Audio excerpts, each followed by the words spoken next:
Hello viewers, welcome back. ఇవాల్టి నా guest doctor సమరం గారండి.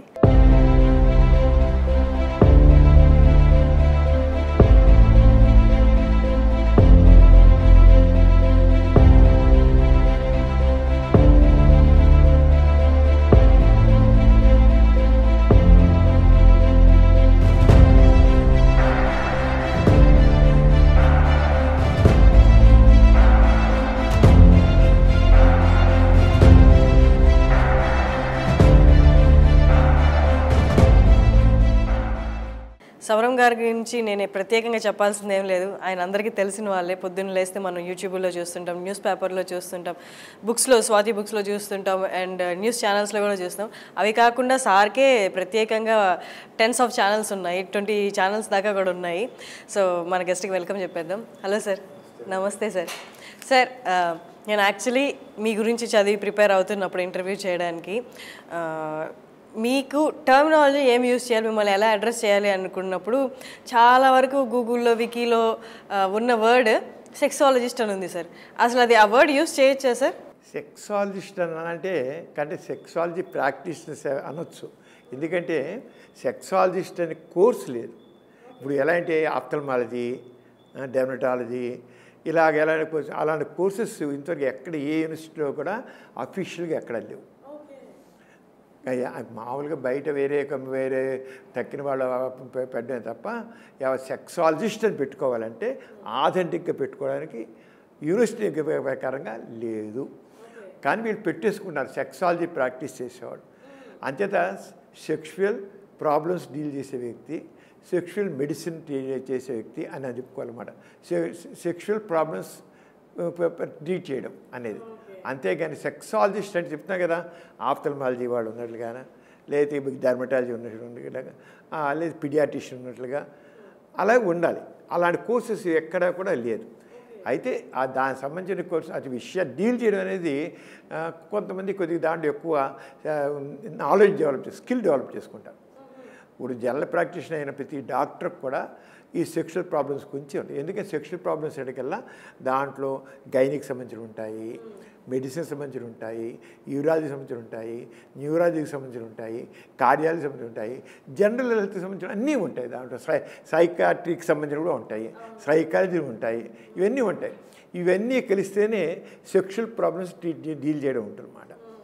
అంచేది ఇవన్నీ మనం మామూలుగా ఎంబీబీఎస్ చదువుతున్నప్పుడు ఇవన్నీ కూడా చదువుతాం. ఎన్నిట్లో కూడా వీటికి సంబంధించిన విషయాలు చదువుతాం. వాటన్నిటిని సమన్వయపరుచుకుని మనం సెక్షువల్ ప్రాబ్లమ్స్ డీల్ చేయాలి. అయితే ఒక సెక్సాలజీ కోర్సు పెట్టారనుకోండి, అప్పుడు వీటన్నిటినీ కలిపి ఒక కోర్స్ తయారు చేస్తారు. వీటన్నిటికీ ఇంతవరకు ఏ యూనివర్సిటీలో కూడా చేయాల. వాళ్ళ ఉద్దేశం అంటే వీళ్ళు ఎనీహో అన్నీ వీళ్ళు చదువుతారు కనుక, ఎంబీబీఎస్ లెవెల్ అని చదువుతారు కనుక ఎనీ సెక్షువల్ ప్రాబ్లం వచ్చినట్లయితే వాటిని వీటన్నిటిని దృష్టిలో పెట్టుకుని డీల్ చేస్తారు. అంటే సెపరేట్గా ఈ కోర్స్ అవసరం లేదని ఉద్దేశం అయ్యి ఉంటుంది. అంటే అది ఏ వైస్ ఛాన్సలరు ఏ హెల్త్ యూనివర్సిటీలోనూ దీనికి సంబంధించిన కోర్సు పెట్టాల. కానీ పెడితే మాత్రం అవసరం, చాలా అవసరం. ఎందుకంటే యూరాలజిస్ట్ అనుకోండి, ఆ యూరాలజీ యాంగిల్లోనే చూస్తాడు సెక్షువల్ ప్రాబ్లమ్ని. ఒక న్యూరాలజిస్ట్ అనుకోండి, ఆ న్యూరాలజీ యాంగిల్లోనే చూస్తాడు సెక్షువల్ ప్రాబ్లం. ఒక సైకాట్రిస్ట్ అనుకోండి, సైకాట్రిస్ట్ యాంగిల్లోనే చూస్తాడు. ఓ ఫిజిషియన్ యాంగిల్లో చూస్తాడు. ఒక గైనకాలజీ యాంగిల్లో చూస్తారు. That is not correct. అంచేత సెక్షువల్ ప్రాబ్లమ్ డీల్ చేయాలంటే ఆల్రౌండ్గా వీటన్నిటిని దృష్టిలో పెట్టుకుని చేయాలి. అది అలా చేస్తే అందుకని సెక్షువల్ ప్రాక్టీస్ అనేది ఆ యూరాలజిస్ట్ చూస్తాడులే, జెనిటో యూరినరీ సర్జన్ కనుక చేస్తారంటే అది కరెక్ట్ కాదు. అంటే ఎవరైతే ఆల్రౌండ్గా ప్రతి సమస్యని సెక్షువల్ ప్రాబ్లం అని వీటన్నిటిని ఈ యాంగిల్స్ అన్నిటిని దృష్టిలో పెట్టి చూస్తారో వాళ్ళు కరెక్ట్గా ట్రీట్ చేస్తారు. వాడు సైకాట్రీ యాంగిల్లో చూడాలి, సైకాలజీ యాంగిల్లో చూడాలి, మెడిసిన్ యాంగిల్లో చూడాలి, అన్ని యాంగిల్స్ చూడాలి. అన్ని యాంగిల్స్ చూసేప్పుడే కరెక్ట్గా ఆ ప్రాబ్లం డీల్ చేయబడుతుంది అన్నమాట. అంచేత సెక్షువల్ మెడిసిన్ ప్రాక్టీషనర్ అన్నమాట. అంతే, sexual medicine practitioners. Okay sir, మామూలుగా సమరం గారంటే మీరు ఎన్నో ట్రీట్మెంట్స్ చేస్తూ ఉంటారు సార్. ఇది ఎవరికి చాలా మందికి అవగాహన లేదు. విజయవాడ దాటితే అసలు ఎవరికి అవగాహన లేదు. సమరం గారంటే ఓన్లీ సెక్షువల్ ప్రాబ్లమ్సే డీల్ చేస్తారని అనుకుంటారు. అపోహ ఉంది, చాలా మందికి ఉంది, 99%. ఒక్కసారి మీరు డీల్ చేసే మిగతా ప్రాబ్లమ్స్ గురించి కూడా చెప్పండి సార్. నేనేమో ఎంబీబీఎస్ అండి, అప్పుడు రోజుల్లో ఎంబీబీఎస్ అయితేనే ప్రాక్టీస్ సరిపోతుంది నేను. అందుకని నేను deal all the problems, cardiology problem, heart problem deal చేస్తాను, హార్ట్ అటాక్ డీల్ చేస్తాను, న్యూరాలజీ బ్రెయిన్కి సంబంధించి డీల్ చేస్తాను, బీపీలు, షుగర్లు, జనరల్ ప్రాక్టీషనర్ కానీ అన్ని యాంగిల్స్ చూస్తాను. అన్ని రకాల సర్జరీస్ చేస్తాను నేను. సర్జరీస్ సర్జన్ మెడిసిన్ అంటే ఎంబీబీఎస్ అంటే మా రోజుల్లో నేను ఇప్పుడు ప్రాక్టీస్ అయ్యి పాస్ అయ్యి ఇప్పుడు ఎంబీబీఎస్ పాస్ అయ్యి దాదాపు 70 సంవత్సరాల పని అయిపోయింది. పాస్ అయ్యి 70 సంవత్సరాల పని అయింది. మా ప్రాక్టీస్ పెట్టి మా హాస్పిటల్ పెట్టి 73 సంవత్సరాలు పూర్తి అయింది. 73 సంవత్సరాలు అంచేత నేను అంతమంది చేసి ఇప్పుడు నాకు 84 years. 84 years. నేను వెరీ హెల్దీ అంచేత నేను మా రోజులు ఏం చెప్పేవాళ్ళంటే మీరు ఏమైనా టీచింగ్ సైడ్ వెళ్ళాలంటే రీసెర్చ్ సైడ్ వెళ్ళాలంటే పోస్ట్ గ్రాడ్యుయేషన్ చేయండి, లేకపోతే this is sufficient for you to practice. సరిపోతుంది అనేవాళ్ళు. ప్రాక్టీస్ పెట్టాలంటే ఎంబీబీఎస్ సఫిషియంట్ అని. నిజంగా అలాగే నేను ప్రాక్టీస్ పెట్టినట్టు 15 రోజులకే సర్జరీస్ చేయడం మొదలెట్టాను. అన్ని మామూలుగా చేశాను, అన్ని రకాల సర్జరీలు మొదలెట్ చేశాను. అంటే ఎన్ని ఇయర్స్కి మీ ఎంబీబీఎస్ కంప్లీట్ అయిపోయినట్టు సార్? ఎంబీబీఎస్ నేను 68లో అయిపోయిందండి. అది అంటే మీ ఏజ్ ఎంత సార్ అప్పుడు? అప్పుడంటే 26, 27 ఉంటుంది. అప్పుడు ఆ ఏజ్లో నాకు ఎంబీబీఎస్ పూర్తి అయిపోయింది. తర్వాత నేను ఇక ఒక 26 years 25-26 years ఉంటాయి. తర్వాత 2 ఏళ్ళు ఎక్స్పీరియన్స్ కోసం పనిచేశాను నేను. గవర్నమెంట్ హాస్పిటల్లో సీనియర్ హౌస్ సర్జన్ లాగా 2 ఏళ్ళు సర్జరీలో ఒక 1 year చేశాను, గైనిక్లో ఒక 6 months చేశాను. అలాగే అలాగే నాకు కావాల్సిన యాంగిల్ ఇంకా నా స్కిల్స్ డెవలప్ చేసుకున్నాను. To enhance my knowledge and skills అని నేర్చుకుని అక్కడి నుంచి ప్రాక్టీస్ మళ్ళీ తగ్గించి ఆ రోజు ఈ రోజుకు నేను చాలా బాగా చేశాను. అందుకే సక్సెస్ఫుల్ ప్రాక్టీషనర్. అంటే నాలెడ్జ్ గెయిన్ చేశాను, స్కిల్స్ డెవలప్ చేసుకున్నాను, ఇంకా ఆ రంగా చేసుకుంటూ వచ్చాను అనమాట. Super sir. దాంట్లోనే నాకు చదువుకున్న రోజుల్లోనే ఈ సెక్షువల్ ప్రాబ్లమ్స్ ప్రాక్టీస్ నాకు ఎక్కువ. నేను యూత్ మొదటి నుంచి నేను చాలా ఫ్రెండ్లీగా ఉంటాను యూత్తో. ఈ రోజుకి అలాగే ఉంటాను యూత్లో. అంటే మా యంగ్ ఫ్రెండ్స్ అంటారు వాళ్ళందరూ కూడాను. వాళ్ళు ఆ రోజుల్లో నేను చాలా క్లోజ్గా ఉండబట్టే ప్రతివాళ్ళు వాళ్ళ సెక్షువల్ ప్రాబ్లమ్స్ చెప్తున్నవాళ్ళు. ఇన్నీ కాదు, ఆ రకరకాల ప్రాబ్లమ్స్. మా ప్రొఫెసర్ గారు, మెడిసిన్ ప్రొఫెసర్ కూడా ఒకసారి మేము వచ్చి నేను ఇవాళ లేట్గా వచ్చాను, మా మధ్య క్లినిక్ తీసుకోవాలన్నమాట. మేము క్లాస్ తీసుకొచ్చి నేను ఎందుకు లేట్కి వచ్చాను తెలుసా అని నా దగ్గర ఐఏఎస్ ఆఫీసర్ వచ్చాడు. తాను ఇంకా పెళ్లి చేసుకోలేదు, పెళ్లి చేసుకోవాలనుకుంటున్నాడు, కానీ అతనికేమో వీర్యం పోతుందట రాత్రిపూట. వీర్యం పోతుంటే నేను పెళ్ళికి ఫిట్ అవునా కాదా అని అడిగాడు. అంతేకాకుండా నేనేమో హస్తప్రయోగం చేస్తాను, నేనే వీక్ అయిపోతానా, నేను పనికొస్తానా లేదని అడిగాడు. ఓకే అని అతను ఐఏఎస్ అయ్యాడు, కానీ అతనికి బేసిక్ తన గురించి నాలెడ్జ్ లేదు. తన గురించి వీర్యంకి ఏం విలువ లేదు. లేని వీర్యం గురించి అమ్మో వీర్యం పోతే భయపడుతున్నాడు. హస్తప్రయోగం అనేది దిస్ వెరీ న్యాచురల్. అయినా హస్తప్రయోగం చేశాను, పనికొస్తాను పనిరానని ఐఏఎస్ ఆఫీసర్ నన్ను క్వశ్చన్ చేశాడు. ఎటువంటి అంటే తన గురించి అని తెలియకుండా తక్కువ విషయాలని తెలుసుకుంటున్నాడు. Very wrong. అంటే నిజంగా హస్తప్రయోగం ఏం తప్పు లేదు, దట్ వెరీ న్యాచురల్. ఎవరైనా అసలు హస్తప్రయోగం చేయలేదంటే వాడికి ఏదో డిఫెక్ట్ ఉండే లెక్క యాక్చువల్గా. ఎవరు నేను ఎప్పుడు అసలు చేయలేండి 2 విషయాలు. ఒకటి వాడికి వాడు అబద్ధాన్ని చెప్తుండాలి, లేకపోతే బుద్ధిమాంద్యం ఉండాలన్నమాట. వాడికి అంటే ఆ బుద్ధిమాంద్యం అంటే వాళ్ళకి బ్రెయిన్లో ఆ సెక్షువల్ సెంటర్స్ పనిచేయవు సరిగ్గా, అంచేత ఆ ఆలోచన రాక హస్తప్రయోగం చేయడు. అంతే తప్ప ఇంకేం కాదు. ఎవరు చేయకుండా ఎప్పుడు 10 నెలలకు 2 నెలలకు 6 నెలలకు ఎప్పుడైనా ఉంటారు. అలాగే వీర్యం పోకుండా ఎవ్వరికి ఉండదు. వీర్యం పోతూనే ఉంటుంది, ఏదో రకంగా బయటకు పోతూనే ఉంటుంది. అదేం లోపలే ఉండదు. అదే వంట బట్టి ఒంటికి వంట పెట్టి మంచిగా హెల్తీగా తయారవుతుంది. వీర్యవంతుడు అంటే వీర్యంతో పెట్టి మ్యాథస్ పెరుగుతుంది, మొక్కలు వర్చెస్ వస్తుంది. మీనింగ్లెస్. వీర్యానికి వీళ్ళు నోట్లో ఉమ్ముకైనా విలువ ఉంది, కానీ వీర్యంకి ఏమీ విలువ లేదు, ఏం విలువ లేదు. కానీ దాని గురించి ఎంతో ఇదైపోతారు. వీర్యం పోతే నేను వీక్ అయిపోతాను, నేను పనికి రాను అని అనుకుంటారు అన్నమాట. ఆ రోజున ప్రొఫెసర్ గారు ఏమన్నారంటే, నాకు బాగా ఇప్పటికీ అందుకే ఉండాను, నువ్వు ఇలాంటి వాళ్ళు చాలామంది ఉన్నారు అని, మీరు రేపు బయటికి వెళ్ళిన తర్వాత మీరు ఇలాంటి ప్రాబ్లమ్స్ డీల్ చేసే వాళ్ళు ఎడ్యుకేట్ చేయాలి అన్నాడు. ఎడ్యుకేట్ చేయాలి అనేది నా బుర్రలో బాగా పట్టేసింది. నిజంగా నేను ప్రాక్టీస్ పెట్టగానే రోజు ఇక్కడ ఉండే మాకు విజయవాడ నేను ఉండేది కదా, విజయవాడ లయోలా కాలేజ్ నుంచి అక్కడి నుంచి సాయంత్రం 4 గంటల ఆ కాలేజ్ అయిపోగానే వచ్చేవాళ్ళు కుర్రోళ్ళు చాలామంది వచ్చి నాతో మాట్లాడి అందరికీ నా అంగం చిన్నది, నాకు వీనిపోతుంది, నాకు హస్తవ్యం చేస్తాను, నిద్రలు అయిపోతుంది, ఇలా స్వప్న స్కన్నాలు వస్తాయి, ఇవే ప్రశ్నలు అందరూ వేసేవాళ్ళు. నా ప్రాక్టీస్ అంతా అప్పుడు అనిపించాను చాలా ఇంపార్టెంట్ అని అనుకున్నాను నేను. వాళ్ళకి అది చెప్తూ వచ్చాను నేను. నాకు ఎందుకంటే మా ప్రొఫెసర్స్ మమ్మల్ని ఎడ్యుకేట్ చేశారు విషయాలు బాగాను, చాలా చేశారు ఇప్పుడు అందరికీ ప్రొఫెసర్స్. తర్వాత ఆ టైంలో 1970లో నేను ప్రాక్టీస్ మొదలెట్టాను. 1974లో ఆగస్టు 10 ఆ ప్రాంతంలో, ఆగస్టు 10 1970 ఆగస్టు 10 రామోజీరావు ఈనాడు పేపర్ మొదలెట్టారు వైజాగ్లో. మొదలెట్టినప్పుడు ఆయన నాకు, నేను రేడియోలో అంతకుముందు మాట చెప్తుండేవాడిని, వీరు కామన్ సెక్షువల్ ప్రాబ్లమ్స్ డీల్ చేస్తుంటే ఆయన విని ఏమైనా సరే ఇది వెరీ వెరీ ఇంపార్టెంట్ అని చెప్పి ఆయన ఈనాడు ప్రారంభమైన 3వ రోజు నుంచే ఈనాడు పేపర్లో సెక్స్ సెన్స్ అని టాపిక్ పెట్టి నా చేత రాయించారు. దాదాపు 7 సంవత్సరాలు ఈనాడు డైలీ పేపర్లో. అప్పుడు ఆయన చాలా తిరుగుతాను, డైలీ పేపర్లో సెక్షువల్ ప్రాబ్లమ్స్ డీల్ చేయడం ఏంటి, ఇది బూత్ పేపర్ అన్నారు. మీరు బూత్ అనండి, ఏమండి this is very important, I want to deal this subject, ఎందుకంటే చాలామంది జీవితాలు నాశనం అయిపోతున్నాయి అని చెప్పి వాళ్ళు నిలబడి ఆయన అలాగా 7 సంవత్సరాలు దాంట్లో చేసే తర్వాత ఆంధ్రజ్యోతి, స్వాతిలో దాదాపు 8 సంవత్సరాల నుంచి వస్తూనే ఉంది.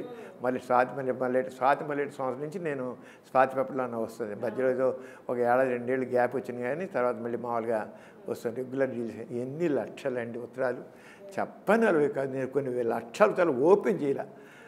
రోజుకి 600-800 ఉత్తరాలు నాకు వచ్చేది పోస్టులు, అంత ఉత్తరాలు అన్నమాట. నేను ఓపెన్ చేస్తాను, ప్రతి చూడండి చాలా ఓపెన్ చేయలేకపోయాను. అంత ఇదిగా వచ్చి చాలా అంటే జనాల్లో ఆ నాలెడ్జ్ ఇప్పుడు చాలా మారిపోయింది అసలు. ఇప్పుడు డౌట్స్ ప్రతి వాళ్ళకి నాలెడ్జ్ ఇచ్చేస్తుంది. నేనే కాదు, తక్కిన చెప్తున్నారు, డాక్టర్లను చెబుతున్నారు బాగా.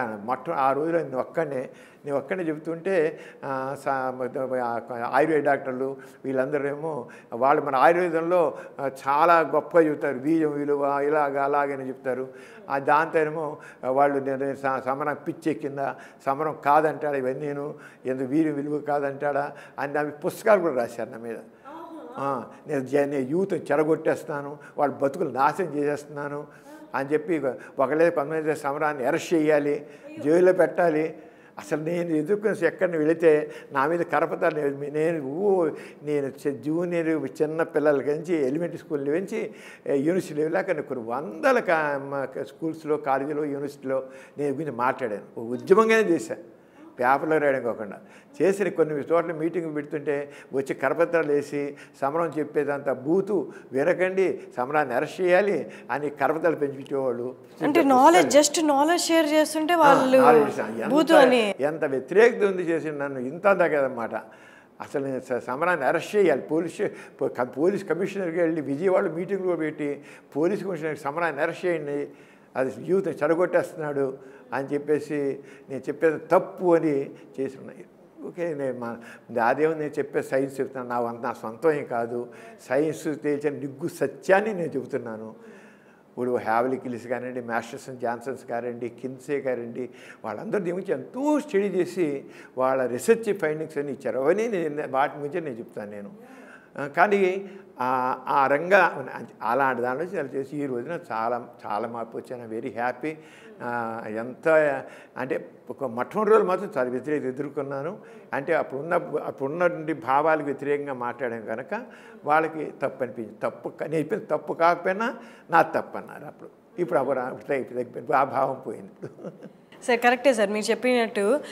బయట కంట్రీస్లో ఓకే, ఇండియా లాంటి కంట్రీలో అండ్ ఇంత పాపులేషన్ ఉన్న కంట్రీలో ఎంత పాపులేషన్ ఉన్నారో అందరూ నమ్మేది ఏంటి అంటే ఈ సెక్స్ రిలేటెడ్ సబ్జెక్ట్ అనేది ఎప్పుడు గోప్యంగానే మాట్లాడాలి, 4 గోడల మధ్య మాట్లాడాలి, పెళ్ళయ్యేంత వరకు పిల్లలకి తెలియకూడదు అని మాట్లాడే దాంట్లో మీరు 74 నుండే కదా సార్, 74 నుండి అంటే ఇప్పుడున్న పరిస్థితులు అప్పుడున్న పరిస్థితులు తీసుకుంటే ఇంకా దారుణమైన పరిస్థితులు.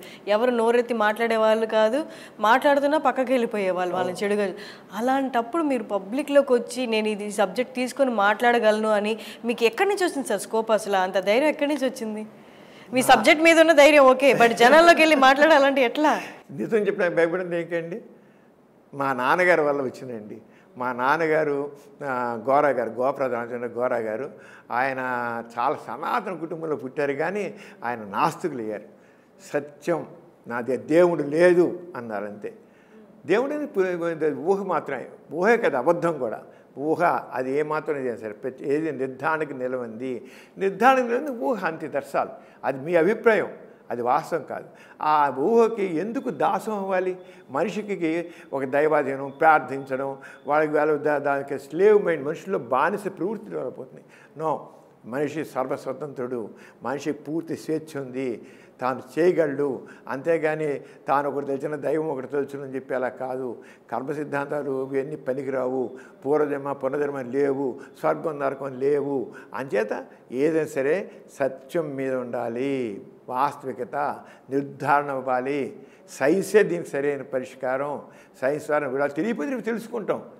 నిర్ధారణ కాదంతా ఊహ. ఊహ ఇవాళ రేపు చేసుకుని చూని నిరంతర పరిశీలన చేస్తుంటే తెలుస్తున్నాం. అది మా నాన్నగారు గోరా గారు, ఆయన నాస్తికత్వం అని చెప్పి ఆయన కూడా ఇలాగే ఎంతో ఎదుర్కొన్నారు. మా తాతగారు పరమ సనాతనులు. ఆయన నాన్నగారు ఆ అంతమంది జంజంగి తీసి పక్కన పారేస్తే ఇంట్లో పంపించేశారు. అయినా సరే నేను చెప్పేది కరెక్ట్గా చెబుతున్నాను, కాదని చెప్పండి, నేను దేవుడు లేదంటున్నాను, అందరు మనుషులు సమానం అంటున్నాను, ఈ కులాల మతాలు తప్పు అంటున్నాను, మానవులంతా ఒకటే అంటున్నాను, వాళ్ళు ఎక్కువ కులం తక్కువ కులం తప్పు అన్నాను. అంతే మా పెద్దగా నాన్నగారు అందరు మనుషులు సమానం ఒక హరిజనికి ఇచ్చి పెళ్లి చేశారు. పుట్టిన ఉన్నత కులంలో ఇచ్చిన మాకు అతి సామాన్య వ్యక్తిని తీసుకొచ్చి మా ఇచ్చి పెళ్లి చేస్తారు. గాంధీ గారికి బాగా సన్నిహితులు అయిపోయారు నాన్నగారు. అంటరాంతరం పని కాదంటే నా గాంధీ గారు పిలిచి నాన్నగారితో సంభాషణ చేసి ఎంత చేశాను. మహాత్మా గాంధీ మా ఫ్యామిలీ మొత్తం గాంధీ గారికి అత్యంత సన్నిహితులు. మహాత్మా గాంధీ గారు, నేను కూడా గాంధీ గారిని చూశాను. నా 6-7 వయసులో ఐ సీన్ గాంధీ. నేను గాంధీని చూసిన మనిషి. నేను 15 రోజులు గాంధీ గారు ఆశ్రమంలో ఉన్నాం. ఆయన 15 రోజులు మా నాన్నగారు మా తాత మా గాంధీ గారు మొత్తం మా ఫ్యామిలీ మొత్తాన్ని రమ్మని చేసి అక్కడ మా నాన్నగారు ఫాలో చేసి అందరూ రమ్మని చూసి ఆ ఆశ్రమం నుంచి చేశాము. మహాత్మా గాంధీ కూడా మొట్టమొదటిలో కొద్దిగా ఇదే అన్నారు, కానీ కాదు కరెక్ట్ కాదన్నారు. కానీ తర్వాత నువ్వు నేను ఇద్దరు కూడా స్వచ్ఛాన్వేషకులం, నేను చెప్పే మాటను తప్పను, నేను కరెక్ట్ అన్ను అని చెప్పేసి మన ఇద్దరం సత్యాన్వేషణ చెప్పాడు. చివరికి మన స్వాతంత్ర్యం వచ్చిన తర్వాత హిందూ ముస్లిం కలహాలు జరిగి లక్షలాది మంది చంపుకున్నారు. హిందూ ముస్లిం అందరు మనుషులే కదా, మతాలు పెట్టి చంపుకున్నారు. అప్పుడు గాంధీ గారు అసలు గోరా గారు చెప్పినట్లుగా ఈ కులాలు వద్దు, మతాలు వద్దు, మానవులంతా ఒకటే అని అంటే అసలు అదే కరెక్ట్ అనిపిస్తుంది. ఏంటి మతాలు పెట్టి మనం చంపుకోవడం, మానవత్వాన్ని చంపేస్తున్నారు వీళ్ళు అని చెప్పి గాంధీ గారు సుందర్లాల్ గారిని, గాంధీ గారు బాగా సన్నిహితమైన ప్రొఫెసర్ అన్నమాట, ఆయనతో అన్నమాట. ఆయన హత్య చేయబడిన కొద్ది రోజుల ముందే ఇక మా పెద్దకి వివాహం కూడా గాంధీ గారు చేస్తా అన్నారు. సరిగ్గా మరి పెద్ద ఆయనకి హత్య చేయబడితే అప్పుడు జవహర్లాల్ నెహ్రూ వచ్చి మా పెద్దకి వివాహం చేశారు. అప్పుడు ప్రైమ్ మినిస్టర్ అన్నమాట జవహర్లాల్ నెహ్రూ. గాంధీ గారు ఆశ్రమంలోనే జరిగింది. గాంధీ గారు మా పెద్దకి వివాహం ఆయనే చేస్తున్నారు. ఎందుకని అంటరాంతర నిర్మూలన కోసం మా నాన్నగారు మరి ఆ రంగం ఒక హరిజన్తో మా అక్కయ్యని వివాహం చేశారు. గాంధీ గారు నేనే చేస్తాను ఈ పై అని చెప్పి చేశారన్నమాట. అప్పుడు గాంధీ గారు బతుకుంటే ఖచ్చితంగా కొంతకాలానికి నాస్తికత్వమే మానవత్వానికి సరైనది అని మార్గం అని చెప్పి ఉండేవారు ఖచ్చితంగా. ఎందుకంటే సుందర్లాల్ ఆ పెళ్ళికి వచ్చాడు జవహర్లాల్ నెహ్రూ అందరి ముందు కూడా ఇలాగ గాంధీ అన్నాడు, ఏమని ఈ కులాలు మతాలు పనికిరావు, గోరా చెప్పే దాంట్లో అందరూ మానవులు ఒకటే, ఈ కులరహిత మతరహిత సమాజం కాలనాడు గోరా. ఆ రంగం నిజంగా అలాగే అందరూ నాస్తికులు అయిపోతేనే అందరూ ఇవన్నీ పోతాయి, గొడవలని చంపుకోవడాలు ఉండవు, ఈ మానవం ఉండదు అని నాకు ఎందుకు అదే నచ్చుతుంది, నాస్తికత నచ్చుతుంది అని అన్నట్టు సుందరాల్. ఆయన వచ్చే ఆ పెళ్లి సందర్భంలో ఆయన చెప్పాడు గాంధీ ఇలా అన్నాడని. అంటే అప్పుడు గాంధీ హత్య చేయబడ్డా అనుకోండి, లేదా ఈ పెళ్ళి గాంధీ గారు చేసి అప్పుడు చెప్పుండేవాడు, ఖచ్చితంగా గాంధీ చెప్పుండేవాడు. అయితే గాంధీ తన మాట్లాడిన భాషలన్నింటిలోనూ ఒక ఆస్తిక భాషలో మాట్లాడాడు కనుక చివరి గాంధీని తీసుకెళ్ళిపోయి మళ్ళీ వెనక్కి పారేశారనుకోండి. కానీ గాంధీ వరకు విప్లవవాది, ఎప్పటికప్పుడు మారుతూ అందుకని గాంధీ ఏం చెప్పాడంటే, నేను ఇదివరకు ఏం చెప్పానో కాదు ముఖ్యం, ఈ రోజు నేను ఏం చెప్తానో అది తీసుకోండి అనేవాడు. నేను ఒకనొకప్పుడు వేరే అన్నది ఆయన మొట్టమొదటి దేవుడే సత్యం అన్నాడు. దేవుడే సత్యం అన్నవాడు సత్యమే దేవుడని మార్చాడు. సత్యాన్ని దేవుడు అన్నాడు. చివరికి అలా కాదు చెప్పి సత్యం సాక్షిగా అనే దేవుని ప్రశ్న మా అక్కయ్య పెళ్లి చేసేవాడు నాన్నగారు ఒప్పుకోలే, మీరు చేయడానికి వీల్లేదు, మీరు దైవ సాక్షిగా అంటారు అని అంటే నో అసలు దేవుని మాట ఎత్తను, నేను సత్య సాక్షిగా అని అంటాను అంతే, అంతేగాని దేవుని పేరు ఎత్తన్నాడు. అంటే ఎంత మార్పు చూసారా? అంటే నిజంగా అంటే ఇప్పుడున్న సమస్యలన్నిటికీ సరైన పరిష్కారం నాస్తికత్వం. అంటే అందరు మనుషులు ఒకటే, మానవులంతా ఒకటే, కులాలు మతాలు పనికిరావు, ఈ అంతరాలు పనికిరావు, వ్యత్యాసాలు పనికిరావు, అందరూ చక్కగా ఉండాలి, అందరూ సమానం జరుగుతుంది. అది దేవుడే భావం దైవభావం అనేది అఫ్కోర్స్ ఎవరి విశ్వాసం ఉంటే ఉండొచ్చు, కానీ మనిషి స్వశక్తి మీద విశ్వాసాన్ని పెంచుకోవాలి. నేను సర్వస్వతంత్రుడిని, నేను ఏదనుకోని చేయగలను, నేను చేయగలను, నేను ఈ అసమానతలు ఉన్నాయి, అసమానత నేను నిర్మించగలను. అంతేగాని వాడు అలా పుట్టాడు ఇలా పుట్టాడు, దేవుడు అలా పుట్టించాడు, నా దేవుడు పుట్టించాడు, నేను రిచ్ పిల్లని, వాడు దేవుడు అలా ఉన్నాడు, పేదవాడిగా ఉన్నాడు, అలా కాదు. పేదవాడికి వెళ్ళిపోయాడు, నా కర్మ, నా దురదృష్టం, ఏం చేద్దాం, దేవుడు ఇచ్చా అని పడి ఉంటున్నాడు. అందుకని ఈ ఆర్థిక అసమానతలు, ఈ సాంఘిక అసమానతలు ఇవన్నీ ఉన్నాయి. ఎప్పుడైతే ఇవన్నీ దేవుడు లేదని చెప్పి కర్మ సిద్ధాంతం తీసిపరిచి వాడు పూర్వజం పోతాయో అప్పుడు ఈ సమాజంలో అసమానతలు పోతాయి.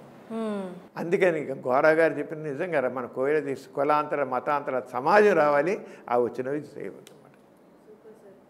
చాలామంది సమరం గారిని వ్యంగ్యంగా కూడా మాట్లాడతారు. ఆ వ్యంగ్యం అంతా వ్యంగ్యంగా మాట్లాడతారని మీకు కూడా తెలిసి నేను ఇక్కడికి వచ్చేటప్పుడు కూడా అనుకున్నాను అనమాట, నేను ఎట్లా మాట్లాడాలి, మీతో ఏం మాట్లాడాలి అని. ఇక్కడికి వచ్చాక ఆ వ్యంగ్యం ఇదంతా మీతో మాట్లాడుతున్నప్పుడు నా మైండ్లోంచి కంప్లీట్గా క్లియర్ అయిపోయింది సార్. అంటే మీరు చూసిన లైఫ్ కానీ, మీరు కలిసిన వ్యక్తులు కానీ, మీకున్న భావాలు కానీ, ఆ రెవల్యూషనరీ థాట్స్ కానీ, ఆ మోటివేషనల్ స్పీకింగ్ కానీ, ఇవన్నీ బియాండ్ సబ్జెక్ట్ ఇదంతా. అంటే ఇట్స్ లైక్ నా లోపల ఉన్న డౌట్స్ అన్నీ కూడా క్లియర్ అవుతున్నట్టు అట్లా అంత మోటివేషనల్గా ఉన్నాయి మీ మాటలని. మీరు అందరూ మిమ్మల్ని ఒక సబ్జెక్ట్కే పరిమితం చేసి మాట్లాడుతున్నారు, మీ మీద అవగాహన లేని వాళ్ళు. But you are beyond that subject sir. And మీ గురించి నేను అడుగుతున్నప్పుడు, మీ గురించి స్టడీ చేస్తున్నప్పుడు, మిమ్మల్ని ఇంటర్వ్యూ చేయడానికి ఎక్కువ మంది విజయవాడలో వాళ్ళతో మాట్లాడినప్పుడు మీ గురించి కంటే ఇప్పుడు దాకా మీరు మాట్లాడినట్టు మీ నాన్నగారు గోరా గారి గురించి, ఆయన భావాల గురించి, ఆయన స్థాపించిన కొన్ని లవర్స్ సొసైటీ అని ఒకటి, అండ్ ఆయన నాస్తికత్వాన్ని గురించి, ఆయన సమానత్వాన్ని గురించి చాలా చెప్పారు సార్. అండ్ అవి మీరు ఎలా ఫాలో అవుతున్నారు, మీ లైఫ్లో ఎలా ఫాలో అవుతున్నారు, ఇవన్నీ చెప్పుకుంటూ వచ్చారు సార్. సార్ ఈ నాన్నగారి గురించి వెళ్ళే ముందు మీ గురించి ఇది అడగాలి సార్ నేను. ఏంటంటే మీ పేరు సమరం, మీ ఇంకొక అన్నగారి పేరు లవణం, ఇంకొక అన్నగారి పేరు విజయం, అక్కగారి పేరు విద్య, ఇంకొక అక్కగారి పేరు సార్ మైత్రి. ఏంటి సార్ ఇది సమరం, లవణం, విజయం, ఏంటిది పేర్లు? మా నాన్నగారు ఏం చేశారంటే, ఈ కులాలు మతాలు వద్దన్నాం కనుక పేరులో ఎక్కడా కూడా ఏ కులం మతం ఉండకూడదు అనుకున్నారు. అందుకే నాన్నగారి మా ఇంటి పేరు గోపరాజు, రామచంద్ర ఆయన పేరు రామచంద్రరావు. నాన్నగారు ఏం చేసిన కులం గోపరాజు రామచంద్ర గోరా అని మార్చేసుకున్నారు. గోపరాజులో రా అని రాశారు, గోవరా అని చేసుకున్నారు, రిజిస్టర్ చేసేసుకున్నారు. నా పేరుని పూర్తి గోపరాజు అనే పేరుని గోవరా అని మార్చేసుకున్నారు, రిజిస్టర్ అయిపోయింది, అలా చేసేసుకున్నారు. ఈ గెజిట్లో గోరా అంటుంది, చేంజ్ నేమ్, అది గోరా అనేసి వచ్చాము. అక్కడి నుంచి నాన్నగారు ఏం చేశారంటే, నాన్నగారు బాటనీ ప్రొఫెసర్ ఉండేవారు. ఆయన కొలంబోలో ఉండగా మా పెద్దకి పుట్టింది. పెద్దకి పుట్టితే అప్పుడు అందరూ కలిసి పెద్దకి మనోహరం అని పేరు పెట్టారు. వాళ్ళ స్నేహితులు పెట్టారు. ఆ పెద్దకి పేరు మనోహరం పెట్టారు. కానీ నాన్నగారికి నాస్తికత్వం సంబంధించిన భావాలు మరింత బలీయంగా తయారయ్యాయి. నో, మా పిల్లలకి ఎవరికి నేను ఆ రకమైన పేర్లు పెట్టను, నా పేరు మా చేసుకున్నాను, గజ్జెత్తి పెట్టను అని చెప్పి అక్కడి నుంచి నెక్స్ట్ మా అన్నయ్య నా లవణం అని పేరు పెట్టారు. లవణం గాంధీ గారి ఉప్పు సత్యాగ్రహం 1930 ఉప్పు సత్యం దండి లవణం అంటే ఉప్పు. ఇప్పుడు దండి మార్చి సత్యం జరిగింది, ఉప్పు సత్యం ఉప్పు తయారు చేయడం ఉండేది అన్నమాట. చేత ఉప్పు అంటే బ్రిటిష్ వాళ్ళు ఏం చేసేవాళ్ళు, వాళ్ళు ఉప్పు ఇక్కడ కాకుండా ఇంగ్లాండ్ నుంచి ఉప్పు వేసుకొచ్చి ఆ ఉప్పు అమ్మేవాళ్ళు మనం కొనుక్కోవాలి. మనకి ఇప్పుడు కావాల్సిన సముద్రం ఉంటే వాళ్ళ ఉప్పు అని అక్కడి నుంచి ఉప్పు వేసుకొచ్చి మన దగ్గర సంపద దోచుకుని వెళ్ళిపోయేవాళ్ళు. ఖాళీగా రాకుండా ఆ ఉప్పు వేసుకొచ్చేవాళ్ళు. ఇక నేను ఉప్పు తయారు చేస్తున్నాను, నేను తీసుకుని. కానీ అప్పుడు పెద్ద ఉద్యమంగా అయ్యింది. అప్పుడు ఉప్పు సత్యాగ్రహం పేరు కూడా అప్పుడు పుట్టాడు మా అన్నయ్య, అంటే లవణం పెట్టాను. తర్వాత మా అక్క మైత్రి, గాంధీ ఇర్విన్ ప్యాక్ట్ మైత్రి అని స్నేహం. తర్వాత మా అక్కయ్య పుట్టింది విద్య. గాంధీ గారి బేసిక్ ఎడ్యుకేషన్ అందరినీ, అంటే ఎడ్యుకేషన్ ఎలా ఉండాలని ఆయన అప్పుడు ప్రతిపాదించారు, ఈ రంగా ఎడ్యుకేషన్ ఉండాలని. అప్పుడు విద్య అని పెట్టారు. ఆ విద్య మా చెన్నిపాటి విద్య మా అక్కయ్య మూడో అక్కయ్య తాను విజయవాడ పార్లమెంట్కి 2 సార్లు మెంబర్గా ఎంపీగా కూడా నెగ్గింది. President member of parliament. Indira Gandhi గారు అడగకుండా నాకు సీట్ ఇచ్చారు. ఆడో రోజు ఫోన్ చేసేసి తెలవాదాన విద్య నేను విద్యకే తెలియదు, దానికి తెలియపోయిన సరే ఇంకా నాన్నగారు తెలుసు అంచేత ఫోన్ చేసి విజయవాడ కాన్స్టిట్యూషన్ ఇచ్చి నిన్ను పార్లమెంట్ నేను సెలెక్ట్ చేశాను, నీకు సీట్ ఇస్తున్నా అని చెప్పారు. అప్లై చేయకుండా ఏం లేకుండా.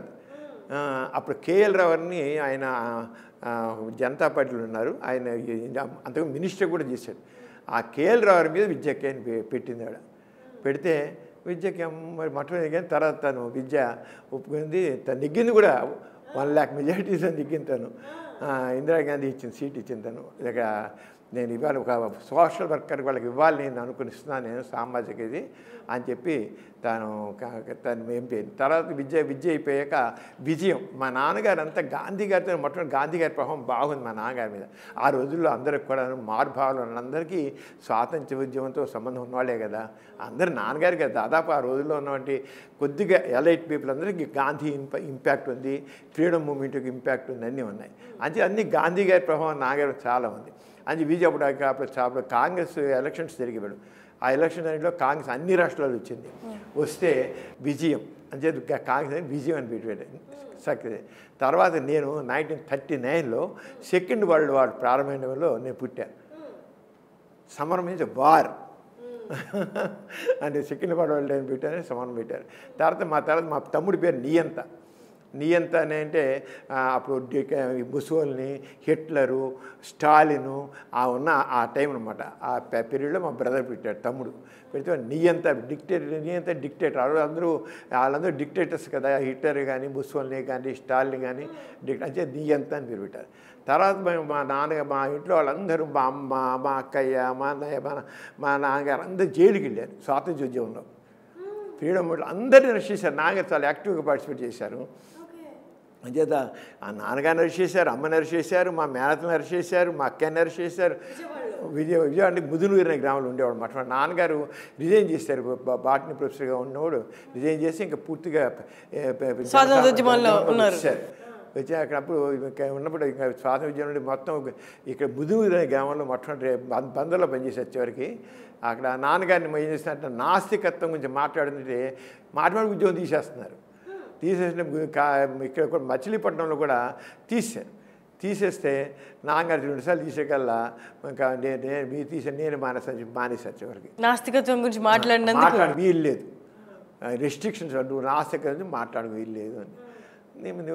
నా భావ స్వాతంత్ర్యాన్ని నేను మీరెవరు అరెస్ట్ చేయడానికి నేను కాదని చెప్పి ఇంక రిజైన్ చేసి పూర్తిగా పబ్లిక్ లైఫ్లోకి వచ్చారు కూడా. అప్పుడు అందరు జైలుకి వెళ్ళారు. నాన్నగారికి అందరినీ అరెస్ట్ చేసి పెట్టుకెళ్ళిపోయారు. అందరూ కూడా మొత్తం నాన్నగారు ఫాలోవర్స్ని అందరినీ పట్టుకుని జైలు పెట్టి ఆరేసి నేర్పించాను. చిన్న పిల్లడు కాబట్టి వదిలేశారు. మీ తమ్ముడు కూడా ఉన్నారు అప్పటికి? మా తమ్ముడు పుట్టాడు. మా తమ్ముడు మా అమ్మతో పాటు వెళ్ళాడు. చిన్నవాడు నియంత అనేవాడు మా అమ్మతో పాటు జైలుకి వెళ్ళాడు. వాడు జైల్లో ఉన్నాడు అమ్మతో పాటు బాబుని తీసుకొని. మా అమ్మ ప్రెగ్నెంట్ కూడా. సరే రాగానే డెలివరీ అయింది. అప్పుడు రాగానే జస్ట్ స్వాతంత్ర్యం వచ్చే ముందు మా చెల్లెలు పుట్టింది డాక్టర్ మారు. తను డాక్టర్ నాతో పాటునే ప్రాక్టీస్ చేస్తాను. తను కూడా మారు అంటే మార్పు, చేంజ్. బ్రిటిష్ పాలన నుంచి మన ప్రజాపాలనకు వస్తుంది అని చెప్పి మారు అని పెట్టారు. మార్పు నుంచి మారుట, మార్పు. ఇంకా పలకడం తేలిగా ఉంటుందని మారు మార్చారు. మారుట దాన్ని మార్పు జస్ట్ అబౌట్ ఇండిపెండెన్స్ వచ్చే ముందు పుట్టింది తను. అదే మారు. తర్వాత చివరి చేయలేదు దవ్ అని 9వ సంతానం మా నాన్నగారికి. 9వ ఏంటి అని చెప్పి 9 అని 9వ పిల్లలు తీయడం కోసమని ఒకటి నవ్ అని పెట్టి హిందీలో నవ్ అంటే 9 అని. అదే అలాగే కాకుండా ఇంగ్లీష్లో చూడలేదు. నవ్ అంటే మా స్వాతంత్ర్యం వచ్చేసింది కనుక ఇప్పుడు what is our duty, what to do, మన పాలన ఎలా చేసుకుంటాం, మన భావాన్ని ఎలా చేసుకుంటాం అని చెప్పండి నవ్ అని అది 2 రకాలుగా అర్థం వచ్చేది చేశారు. ఆ రంగా నవ్ అని పేరు పెట్టారు. అక్కడి నుంచి ఇంకా మా ఇంట్లో ఏ పిల్లలు పుట్టి మా నాన్నగారికి 80 మంది మనవలు ముని మనవలు ఉన్నారు. అలా అందరి పేర్లు అలాగే పెట్టారు. అందరి పేర్లు ఏదో అకేషన్ సంబంధాలు మార్పుతోనూ అలా ఎలక్షన్ అయిన పెడితే సునామని, సూయిజ్ వారు పుడితే సూయిజ్ అని, ఇలాగ రకరకాలుగా అనేక అకేషన్స్లో అకేషన్ బట్టి మేము మా పిల్లలందరూ కూడా అలాగే పేర్లు మీ పిల్లల పేరు మా పిల్లలు అంటే మా పెద్దమ్మాయి పేరు జగతి, నాకు ఇద్దరు అమ్మాయిలు. పెద్దమ్మ పేరు తను జనరల్ సర్జను, తను డాక్టర్, తను కూడా మా పెద్దమ్మాయి కూడా డాక్టర్ జనరల్ సర్జను. తనేమో జగతి అంటే మా నాన్నగారు వరల్డ్ టూర్కి వెళ్ళారు, ఎథిజం మీద వరల్డ్ మొత్తం దాదాపు అన్ని కంటే తిరిగా నాన్నగారు. అప్పుడు పుట్టిన జగతి, నాన్నగారు వరల్డ్ టూర్కి వెళ్ళారు కనుక జగతి అని పెట్టాం. జగత్ చూడడానికి. అలాగే రెండో అమ్మాయి పేరు రజిత. రజిత అంటే మన మన ఇండిపెండెన్స్ సంబంధించిన సిల్వర్ జూబ్లీ కూడా పుట్టింది, రజితోత్సవం అప్పుడు సరిగ్గా ఆ సంవత్సరం పుట్టింది. అంచేత మన భారత స్వాతంత్ర్యోద్యమం సంబంధించిన రజితోత్సవం, మన స్వాతంత్రం వచ్చిన తర్వాత రైతు కనుక రజిత అని పేరు పెట్టాను నేను, జస్ట్ అకేషన్ బట్టి. అంటే ఒక్కొక్కటి ఒక అకేషన్ బట్టి అలా చేసుకుంటూ వచ్చామంటే మొత్తం అందరి పేర్లు అలాగే ఒక్కొక్క అకేషన్ సంబంధించి ఉంటాయి మొత్తం ప్రతి. సార్ మీరు 1939 ఆ టైంలో సెకండ్ వరల్డ్ వార్, మీరు అంటే అక్కడ మీకు ఎట్లా న్యూస్ వచ్చేదే సార్? ఎట్లుంది పరిస్థితి, వార్ ఎట్లుంది, వాతావరణం ఎట్లుండే సార్ అప్పుడు ఇండియాలో? నేను 39లో పుట్టాక నేను చిన్నవాడే కదా, నాకు నాలెడ్జ్ ఎంత దగ్గర రావడానికి మాత్రం నేను ప్రజలు పెడితే నేను దాదాపు 40 ఇయర్స్లో నేను కాస్త నాలెడ్జ్ కొంచెం పెద్ద అయ్యాను. గాంధీ గారు పోయే టైంకి మనకి అటు 47 గాంధీ గారు 48లో పోయారు గాంధీ గారు. అప్పటికి నేను బాగానే నాలెడ్జ్ వచ్చేసింది.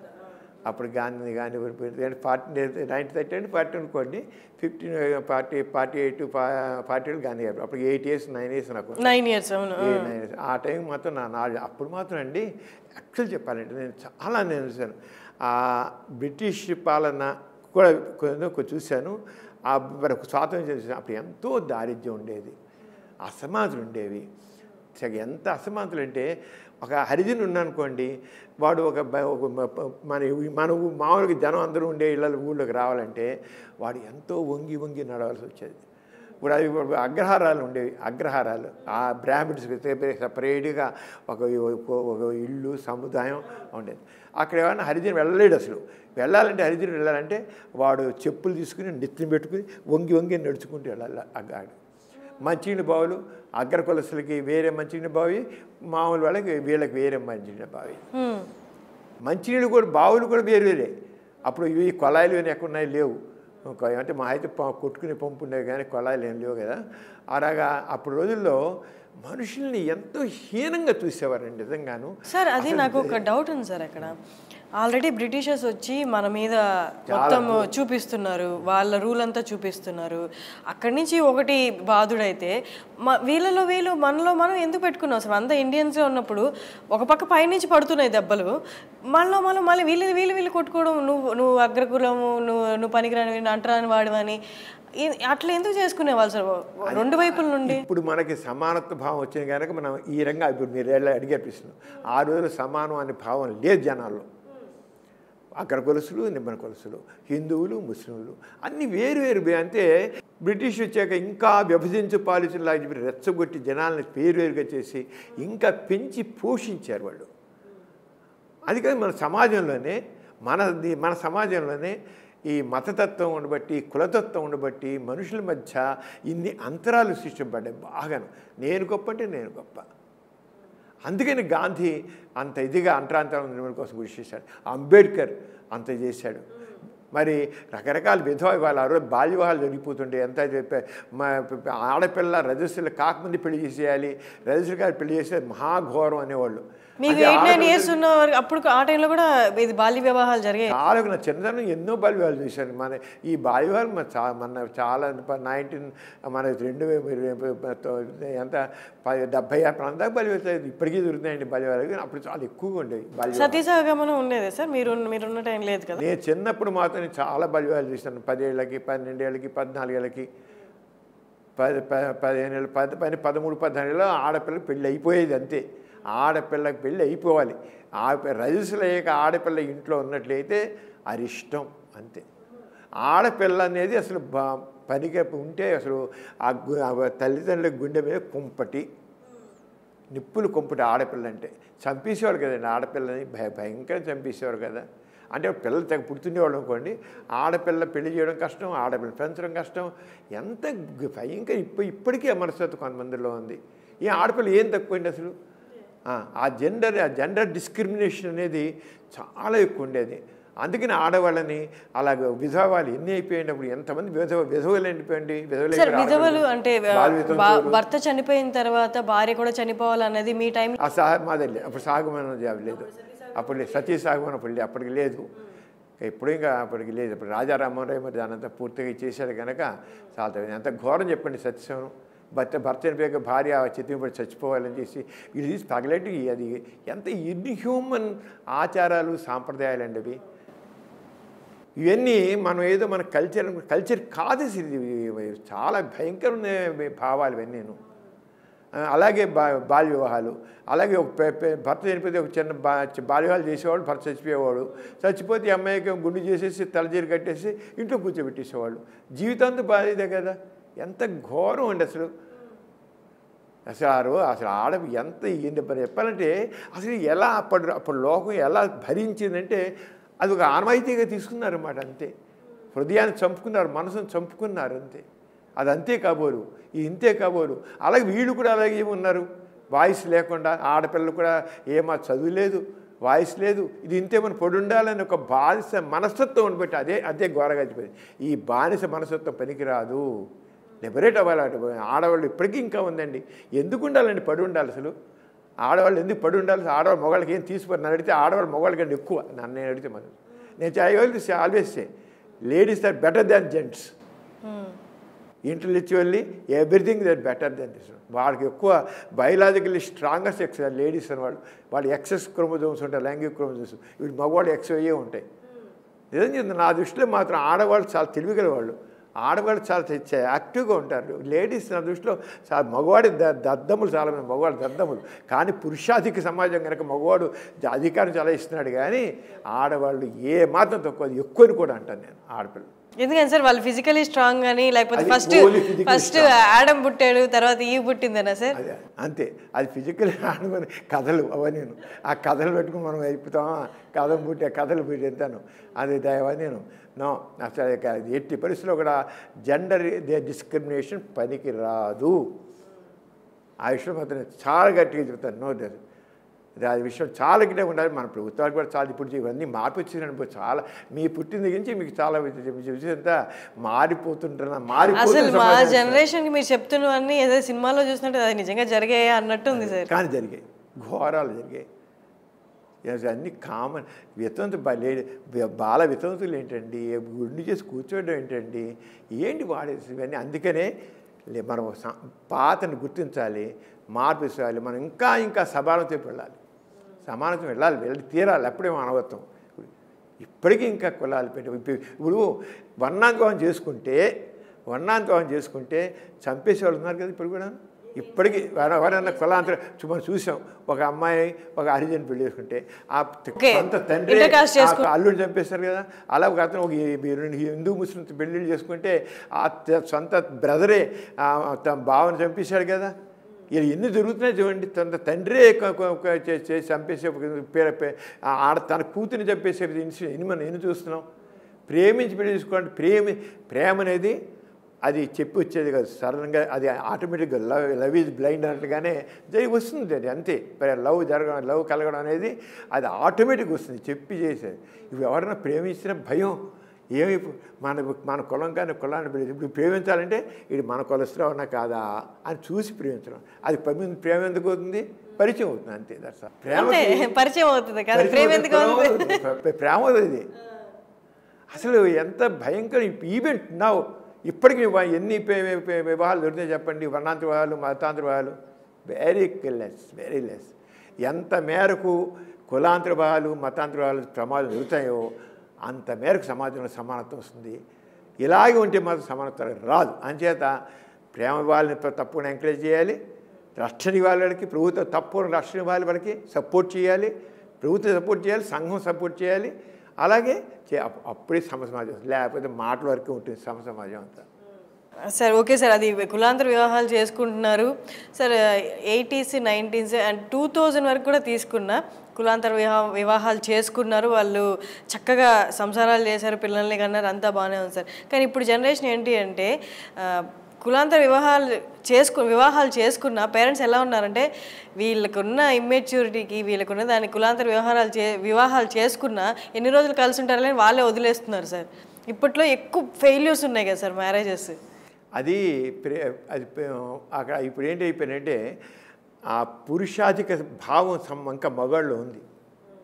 వాడు ఇప్పుడు కూడా పెళ్ళి అంటే ఇద్దరు అక్కడ సర్దుబాటు ధోరణి ఉండాలి, సర్దుబాటు కావాలి. సర్దుబాటు ధోరణి లేకపోవడం వల్ల మగవాడు నేను ఎక్కువ అనుకుంటూ బట్టి అక్కడికి ఎంత ప్రేమించి పెళ్లి చేసుకున్నా కులాంతరం చేసుకున్నా ఆ మగ అహంకారం కానీ ఇంకోటి కానీ ఉండేవాడి కల్లా ఇదంతా గొడవలు వస్తున్నాయి. అరే ఒకసారి అమ్మాయి కరెక్ట్ అయితే అమ్మాయి కరెక్ట్ అయినా అబ్బాయి ఊరుకోవాలి. తను అంతేగాని వీడికి ఈగో, చెత్త ఈగోలు పనికిరాని ఈగోలతో ఇది అవుతున్నారు. అందుకని ఇవన్నీ పెళ్లి చేసుకుని డివైడ్ అయిపోవడం జరుగుతుంది. మేము చూసినప్పుడు పూర్వకాలంటే ఇప్పుడు చదువుకున్న ఆడపిల్లకి ఒక రకమైనటి వాళ్ళు చదువుకున్నారు, వాళ్ళకి తెలివితేటలు ఉన్నాయి, వాళ్ళకి కాళ్ళ మీద నిలబడే శక్తి సామర్థ్యాలు ఉన్నాయి. అయినా మగవాడు నేను చెప్పినట్టు ఉండాలి అంట.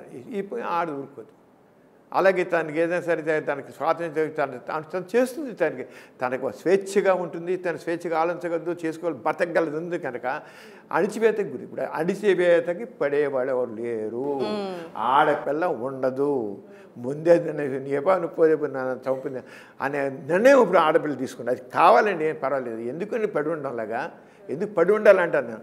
అయితే సర్దుబాటు మాత్రం కావాలి, ఇద్దరు సర్దుబాటు కావాలి. పెళ్ళి అంటేనే ఇద్దరు సర్దుబాటు అండి. పెళ్లి సర్దుబాటుతోనే మనం ఉంటుంది. ఎప్పుడు కొన్ని ఇబ్బందులు సర్దుకోవాలి చాలా ఉంటుంది, కానీ సర్దుకోవడానికి వీలు లేనప్పుడు పోవాలి. కానీ మొదట్లోనే ఇప్పుడు ఏమైపోతానంటే ఏమాత్రం చిన్నది వచ్చినప్పుడు నేను బతకలేనా అనేది వెంటనే తెగింపు వచ్చేస్తాను. అన్నెసెసరీగా వెళ్ళకూడదు. అది బేసిక్ నీ ఉనికిని ప్రశ్నిస్తున్నప్పుడు, లేకపోతే నీ బేసిక్ రైట్స్ని, హ్యూమన్ రైట్స్ని వాళ్ళ యాంగిల్లో మరి ఆలోచించాలి. మన యాంగిల్ మన పైకి వెళ్ళి అనుకుంటాం, మరి వాళ్ళ ఏరగా హర్ట్ అవుతుందని మనకు తెలియదు. హర్ట్ అవ్వడానికి ఇష్టపడలేదు, హర్ట్ అవ్వడానికి నేను అవును వాళ్ళ కాలం నిలబడి శక్తి ఎప్పుడు అందిస్తుంది. ఆవిడ ఆడవాళ్ళు చదువుకుంటుంది, ఉద్యోగం చేయాలి, సామర్థ్యం శక్తి సామర్థ్యాలు ఉన్నాయి. ఉన్నప్పుడు ఎందుకు పడి ఉండాలి? నేను కూడా ఒప్పుకోనండి, అవసరం లేదు, బతకనండి అంతే. ఇంకో పెళ్లి చేసుకుంటుంది ఏంటంటే పెళ్లి ఎక్కువ చేసుకుంటుంది, ఇష్టం వాడు కదా ఇంకోటి ఉంటుంది ఏంటి. కింద ఇప్పుడు మీరు ఫారిన్ కంట్రీస్ వెళ్ళండి, ఫారిన్ కంట్రీస్ వెళ్తే మీరు ఎక్కడికైనా వెళ్ళండి, ఇంగ్లాండ్ వెళ్ళండి, అమెరికా వెళ్ళండి, లేకపోతే ఆస్ట్రేలియా వెళ్ళండి, ఎక్కడైనా సరే ఒకళ్ళు 2-3 పెళ్ళిళ్ళు 3 పెళ్ళిళ్ళు 4 పెళ్ళిళ్ళు వేసుకున్నారు. మర్యాద విడిపోతున్నారు వాళ్ళు, చాలా మర్యాద విడిపోతున్నారు వాళ్ళు. నీకు నాకు పడట్లే కనుక విడిపోదాం అంతే, దట్స్ ఆల్. అందుకనే అక్కడ మీకు మెడికల్ రికార్డ్స్లో మన పేరు రాస్తారు, స్పౌసెస్ అని రాస్తారు. ఫస్ట్ స్పౌస్, సెకండ్ స్పౌస్ అంటే భర్త ఉండదు అక్కడ, స్పౌసెస్ అంతే. భార్య భర్త స్పౌసెస్ అంటారు. ఆడవాళ్ళైతే వాడు మొదటి మొగుడు, 2వ మొగుడు, 3వ మొగుడు, 4వ మొగుడు, 5వ మొగుడు. ఆ స్పౌసెస్ పిల్లలు పుడతారు. ఏ స్పౌస్ పిల్లలు పుట్టారో వాళ్ళ పేరుకి పక్కన వాళ్ళ నాన్న పేరు వాళ్ళ నాన్న వాళ్ళు వచ్చి వాళ్ళు పుట్టినరోజు వచ్చి పలక. అందుకని ఫాదర్స్ డే గర్ల్స్ డే అని పెట్టుకుని కానుంది వాళ్ళ వచ్చి కనీసం ఆ రోజు వాళ్ళ నాన్న వచ్చి పలకించి పిల్లల్ని పలకించి వెళ్తారు. అంటే మర్యాద విడిపోయారు, మర్యాదగా ఉంటారు. ఇక్కడే తన్నుకుంటున్నాం, చంపుకుంటున్నాం, కొట్టుకున్నాం. సార్ మీ నాన్నగారు ఇది ఇయర్ నాకు ఐడియా లేదు, చలం గారితో కలిసి 70 years అయిపోతుంది అనుకుంటా నాకు తెలిసి ఇది స్థాపించి, if I'm wrong correct me, lovers society అనేది ఒకటి స్టార్ట్ చేశారు సార్. ఆ లవర్స్ సొసైటీ ఏంటి సార్ అసలు? అది 70 years back lovers society and lovers అనేది అప్పుడు అసలు వ్యాలిడ్ కాదు కదా, ప్రేమ వివాహాలు అనేది లేని రోజుల్లో లవర్స్ సొసైటీ వాళ్ళని ప్రేమ వాళ్ళని బాగా ఎంకరేజ్ చేశారు మా నాన్నగారు, మా అమ్మ నాన్నగారు. ఎందుకంటే సమాజంలో అంతరాలు అంతిపోవాలంటే ఈ ప్రేమ వివాహాలు, వర్ణాంత వివాహాలు, మతాంత వివాహాలని మనం తప్పకుండా ఎంకరేజ్ చేయాలి. అంచేత ప్రేమించుకున్న వాళ్ళు జస్ట్ ఓకే. ఇప్పటికీ ఉన్నాయి మీకు పరంపరలోను అక్కడ పెట్టుకునే వాళ్ళు ఉన్నాయి. ప్రేమించుకున్న వాళ్ళకి ఎంకరేజ్మెంట్, సపోర్ట్ చేయడానికి. చెప్తే ఇప్పుడు ప్రేమించుకుంటే నాకు ఎవరు ఉండరు, ఈ అమ్మానాలు పట్టించుకోరు, ఇటు పట్టించుకోరు, ఎవరు పట్టించుకోరు, స్నేహితులు కూడా వెంటరారు. అలాంటి చోట్ల మేము ఉన్నామని చెప్పి మేము ఎన్నో పెళ్ళి మా నాన్నగారు చేసి మా ఇంట్లో పెట్టుకునే వాళ్ళ నాన్నగారు తీసుకొచ్చి వాళ్ళు పెట్టుకుని ప్రేమ పెళ్ళిళ్ళు చేసుకునే వాళ్ళని ఇంట్లో పెట్టుకుని చేసేవాళ్ళు.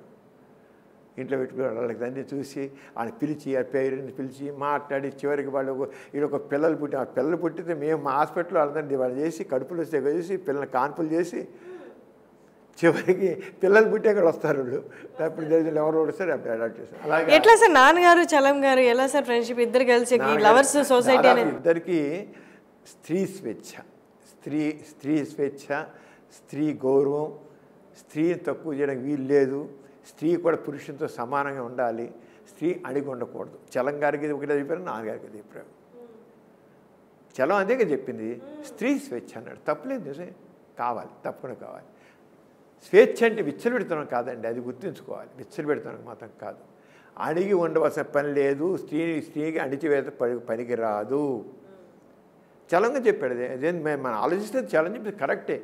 మనం చలాన్ని అలాగే అబార్షన్స్ కడుపు ఉంచుకోవడం కూడా స్త్రీ హక్కు. అది కడుపు ఉంచుకుంటుందా తీసేసుకుంటుందా తన హక్కు. నువ్వు తీసుకోవడానికి వీల్లేదు. అబార్షన్ తప్పు. ఏంటి అబార్షన్ తప్పు? వాడు ఎవరితోనో అనుకోకుండా కడుపు వస్తుంది. కడుపు వస్తే ఇంకా దాని బతుకు నాశనం అయిపోతుందా? పెళ్ళి కాకుండా కడుపు తెచ్చుకుందంటే ఉండొచ్చు, కొన్ని సందర్భాలు జరగవచ్చు. ఎమోషనల్ ఎమోషనల్ బీయింగ్ అని చెప్పి ఇప్పుడు జరుగుతాయి, తప్పులు జరుగుతాయి. జరిగిన మాత్రాన ఇంక దానికి పతితురాలేనా? నో. ఎవరితో కడుపు తెచ్చుకుని మాత్రం వాడు ఎవరితో అనుకోకుండా కడుపు వస్తే ఇంక పతితురాలు లెక్కెట్టేస్తారా? ఎంతమంది అయినా వస్తుండే అవి లెక్క. ఈ అమ్మాయి ఎందుకు అమ్మాయి బతుకు నాశనం అవ్వాలి? అది అమ్మాయి సొంత విషయం. దాని గురించి మీరు అమ్మాయిని ఎందుకు బ్లేమ్ చేయాలి? ఒప్పుకోరు. ఇప్పుడు నీతి అనేది మనుషులకి మంచి జరిగిన నీతి, కానీ మనుషుల్ని బాధ పెట్టేది నీతి కాదు. బాధపడడం అవినీతి. మనిషిని ప్రేమగా చూడడం నీతి. మనిషి సమానంగా చూడడం నీతి. మనిషికి విలువడం నీతి. మనిషికి రెస్పెక్ట్ ఇవ్వడం నీతి. అంతేగాని మనిషి బాధపడడం నీతి ఎందుకు అవుతుంది? మన నీతులు చెప్పి మనుషులని హృదయాన్ని గాయపరుస్తున్నాం. మనం మనుషులు దూరం చేసుకుంటున్నాం. అంచేత నీతి అనేది ముందు ఫస్ట్ మ్యాన్ ఇది ఇంపార్టెంట్. మ్యాన్ అంటే మ్యాన్ అంటే అమ్మాయి అబ్బాయి ఇద్దరు వస్తారు, ఎవరైనా సరే. వాళ్ళకి విలువ, వాళ్ళకి గోవాలి. మనిషికి విలువాలి. చలం అదే చెప్పాడు, గోర అదే చెప్పాడు. మీరు నీతులు చెప్పి జనాల హృదయాల్ని మీరు చేయొద్దు, బాధ పెట్టద్దు. మానవత్వం మీరు చూసుకోండి. తప్పేంటి? సరే, మామూలుగా కొంచెం జరుగుతుంది, అందరు చేస్తున్నారా? ఉంటే ఇప్పుడు మరి ఫారిన్ కంట్రీస్లో వాళ్ళు తిరగలేదా? ఫారిన్ కంట్రీస్ చూడండి, ఏమైపోయిన వాళ్ళు సహాయాలు లేరా? ఏంటికి మనం మొత్తం ఒక పక్క విశ్వ కుటుంబం అని చెప్తాం. మనం విశ్వ కుటుంబం అంటాం, కానీ ఇలాంటి విషయాలు చేయగల మళ్ళీ మన నీతి, మన సమాజం, మన సంస్కృతి అంటూ కానీ ఎంత మారిపోయాయి. మళ్ళీ భాషల్లో దుస్తులు అలాగే వేసుకుంటున్నాం, అన్నిట్లో అలాగే ఉంటున్నాం, అన్నీ ఉన్నాం. ఈ విషయాలు జరిగిన కొన్నిట్లో మనం ఇంకా రిజిడ్గా ఉన్నాం. రిజిడ్ సైకాలజీ, ముండిగా ఉంటున్నాం. చేంజ్ కావాలి, దాంట్లో కూడా చేంజ్ రావాలి. ఫారిన్ కంట్రీస్ ఎంతమంది ఉన్నారు? నేను జర్మనీ వెళ్ళాను. జర్మనీ వెళితే జర్మనీలో పెళ్లి చేసుకునే వాళ్ళు మొత్తం జనాభాలో 30% ఉన్నారు. 70% లివింగ్ టుగెదర్, అంతే దర్శాలు. 30% పెళ్లి చేస్తున్నారు. ఆ 30%లో జీవితాంతం మిగిలిన వాడు ఎంతమంది తెలుసా? మళ్ళీ 30%. But they are very happy. వీళ్ళు హ్యాపీగా లేరా? వాళ్ళు అభివృద్ధి చెందట్లేదా? వాళ్ళ అన్నీ మంట కలిసిపోయే వాళ్ళ సమాజం అంతా చెత్తగా ఉందా? ఏం లేదు, చాలా తక్కువ ఉంది. మనం అనుకుంటున్నామండి, మన బ్యాక్గ్రౌండ్లో మనం ఈ పనికిరానిటి బూజు పట్టి కాలం చెల్లిన ఛాందస భావాలతో మనం ఆ బ్యాక్గ్రౌండ్లో మనం ఈ చెత్త అంతా ఆలోచిస్తున్నాం. మారుతున్న సమాజాన్ని మనం చూడలేదు. మారుతున్న సమాజం ఎప్పుడు సమాజం ముందు వెళుతూ ఉంటుంది. ఆ మారుతున్న సమాజం మనం ఆ విషయాన్ని మనం అవలోకనం చేసుకోవాలి. అంతేగాని కాలం చెల్లిన బూజు సమాజం ఎప్పుడు ముందుకు వెళుతుంటుంది. సమాజంతో పాటు వెళ్ళకపోతే మారుతుంది, దాంట్లో మార్పుతో పాటు వెళ్ళకపోయినట్లయితే మన ప్రోగ్రెస్ లేదు. అవును sir, correct sir. And back to ఇందాక అడిగిన క్వశ్చన్ సార్, సమరం గారిని చాలామంది వ్యంగ్యంగా మాట్లాడతారు. వ్యంగ్యంగా అది మీకు తెలుసు కదా సార్. సినిమాల్లో కూడా కొన్ని జోక్స్ గురించి మాట్లాడతారు సమరం గారు అని. మీకేమనిపిస్తుంది సార్ అలా ఆ సినిమాల్లో డైలాగ్స్? వాళ్ళు నవ్వుతారు, నేను నవ్వుకుంటాను. ఒకళ్ళు సంతోషిస్తున్నా కదా అని ఎప్పుడు అనుకుంటారు అన్నమాట. నా ఉద్దేశం, నా భావం ఏంటి, ఎప్పుడు కూడాను ఎదుటి వాళ్ళకి ఎప్పుడు కూడా సంతోషం కలిగించాలి, ఆనందం ఇవ్వాలి. నా దృష్టి ఇప్పుడు ఎదుటి వాళ్ళని బాధ పెట్టకూడదు, సంతోషం ఉండాలి. మన మీద జోక్స్ ఇస్తే ఆనందిస్తున్నాం, ఓకే ఆరంగానే ఆనందిస్తున్నాం కదా. మన ఉపాసన ఏంటి? సంతోషం, సుఖం. మనం సుఖంగా ఉండాలి, సంతోషంగా ఉండాలి. ఎయిటి వాళ్ళు సంతోషంగా ఉండాలి, సుఖంగా ఉండాలి. అంచేత నా మీద జోకులు వేసి వాళ్ళు ఎంజాయ్ చేస్తుంటే ఐ విల్ బి హ్యాపీ. కనీసం వాళ్ళకి ఒక ఆనందం, ఈ సమరం ఆనందంగా పనికి వస్తున్నాడు. ఆ పాటి మీద సమరం బొప్పునవచ్చు, లేదా ఇంకోటి పోవచ్చు. అక్కడ అంతా ఫ్రెండ్లీగానే ఉంటాయి కదా. నేను ఎందుకు నాతో నా ఫ్రెండ్స్ కూడా మా వాళ్ళు నన్ను పెట్టుకుని చాలా జోకులు వేస్తుంటారు. పెట్టుకుని నేనే చేస్తాను వాళ్ళతో పాటు. షేక్ అని కూడా ఇస్తాను, లేవు గొప్ప నేను బలి నవ్వుతాను, నేను కూడా నవ్వుతాను. అలాగా ఏముంది చక్కగా సరదాగా ఉండే ఏముంది, తిట్టుకునేవండి వాళ్ళ మనస్తత్వం అంతే. ఏమైపోతుంది? తిట్టేవాళ్ళు కూడా ఉన్నారు. మనల్ని భావ స్వాతంత్ర్యం ఉంది, మాట్లాడుకునేవండి, తప్పేంటి? మాట్లాడుకున్నాం.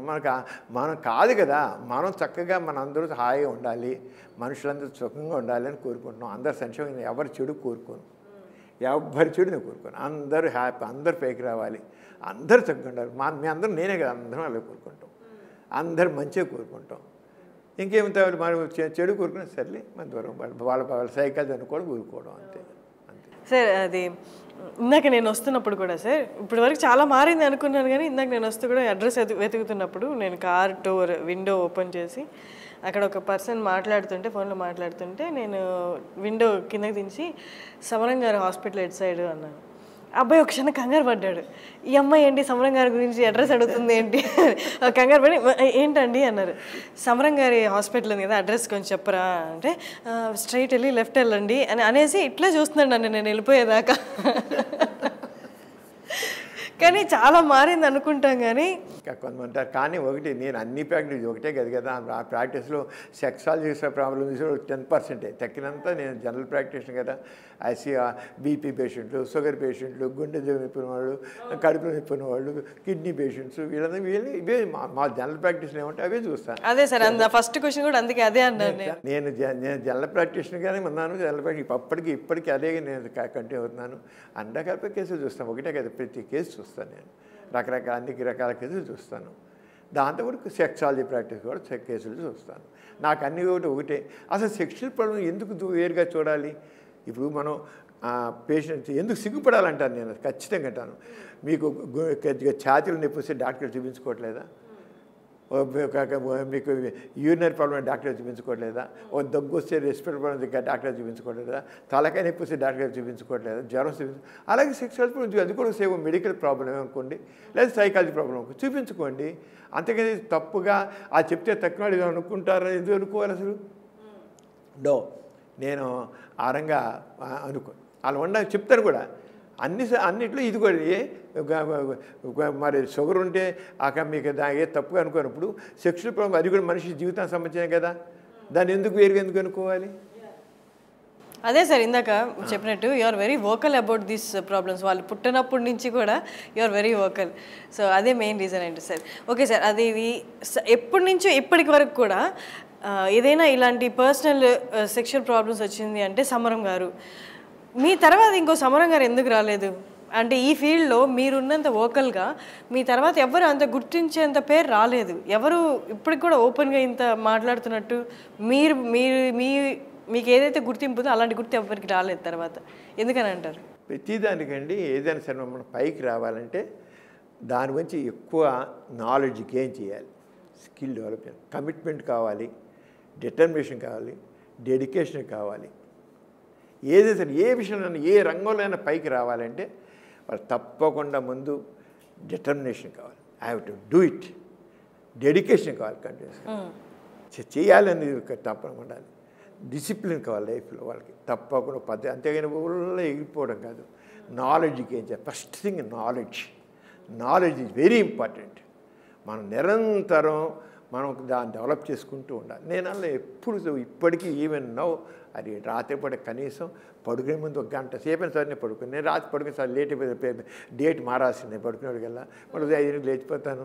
నేను నిద్రపోయేసారి తక్కువ, ఎందుకంటే రోజంతా హాస్పిటల్ వరకు ఉంటుంది. నేను రకరకాల యాక్టివిటీలు ఉంటాను. నేను ఐఎంఎల్ యాక్టివ్ ఉంటాను, రెడ్ క్రాస్కి నేను ఎన్టీఆర్ జిల్లాకి చైర్మన్గా ఉన్నాను, మా ఎథీ సెంటర్ యాక్టివ్కి నేను చైర్మన్ని. అలాగే ఎన్నో యాక్టివిటీస్లో సోషల్ యాక్టివిటీస్లో ఎన్నోట్లు ఉంటాను, ఎన్నో చోట్ల వెళుతుంటాను నేను. సో మెనీ థింగ్ ఐఎమ్ సోషల్గా వర్క్ అంటే సోషల్ యాక్టివిస్ట్ నేను. అందుకని రకరకాల వాటిలో నేను ఉంటాను. అంచేత అవునా సరే నేను అన్నింటిలో జాగ్రత్తగా బ్యాలెన్స్డ్గా పెడుతుంటాను. ప్రాక్టీస్ మాత్రం నేను చాలా జాగ్రత్తగా ఎందుకంటే నా కోసం ఎంతమంది వస్తుంటారు వాళ్ళందరూ నేను పేషెంట్ ప్రాక్టీస్ ఫస్ట్ ప్రియారిటీ. అంటే పేషెంట్ చూడడం, ఎందుకంటే వాళ్ళ బాధతో వస్తారు, వచ్చే వాళ్ళకి తప్పకుండా సరే వాళ్ళు ఎంతో నమ్మకంతో వస్తారు. అంచేత నేను తప్పకుండా my services very much needed to them. అంటే నేను అక్కడ మాత్రం నేను మాత్రం ఏమాత్రం అన్యాయం చేయను. వాళ్ళ పేషెంట్ జాగ్రత్త చూసి పంపిస్తాను. చాలా కన్సిడరేటివ్గా ఉంటాను నేను ప్రాక్టీస్ చేసేది not for money, for service. మేము అందుకనే మేము ప్రాక్టీస్ పెట్టి మొదలులోనే మేము 30 సంవత్సరాల పాటు ఫ్రీగా ఇన్కమ్ వచ్చి ఫ్రీగా పోలియో కొన్ని 100,000 సర్జరీ చేసాం. Polio correct surgery. ఆ రోజుల్లో పోలియో ఎక్కువ వచ్చి అందరికీ అంగవైకల్యం ఉండేది. వాళ్ళందరికీ కరెక్ట్ సర్జరీ చేసి వాళ్ళకి క్యాలిపర్స్లు ఇచ్చి వాళ్ళకి ఫిజియోథెరపీ చేసి వాళ్ళని జీవితాలు వాళ్ళకి వాళ్ళ చదువులు తెప్పించి పెళ్ళిళ్ళు చేసేదాకా చేసాం. అంతేగా అలాగే ఐ ఆపరేషన్ చేయించాం, శుక్లాలు 100,000 ఆపరేషన్ చేయించాం. అలాగే ఎన్నో గుండె ఆపరేషన్ చేయించాను నేను. 200 మందికి గుండె ఆపరేషన్లు మెడ్రాస్ పంపించి ఇప్పుడు ఆరోగ్యశ్రీ వచ్చి గుండె ఆపరేషన్ చేస్తారు. ఆ రోజు ఎవరు గుండె ఆపరేషన్ చేశాడు? విజయవాడలో నేను ఐఎంఏ ప్రెసిడెంట్ ఉన్నప్పుడు ఒక క్యాంప్ పెట్టి గుండె ఆపరేషన్ వచ్చి పంచమూర్తి గారిని మెడ్రాస్ని పిలిపించి కార్డియాక్ సర్జన్ 200 కేసులు సెలెక్ట్ చేసి రెగ్యులర్గా మెడ్రాస్ పంపించి మెడ్రాస్ ఫ్రీగా ఆపరేషన్ తీసి ఇప్పటికీ ఐఎమ్ ఫాలోయింగ్ దెమ్ కేసెస్, గుండె ఆపరేషన్ కేసులు అలా చేస్తుంటాను. అంటే service is my first motto. నేను సర్వీస్ చేస్తుంటాను, సంపాదించాలని కాదు. అందుకే నేను యూట్యూబ్ ఛానల్స్ ఏదైనా పెట్టిన కారణం అంటే టు ఎడ్యుకేట్ ది పీపుల్.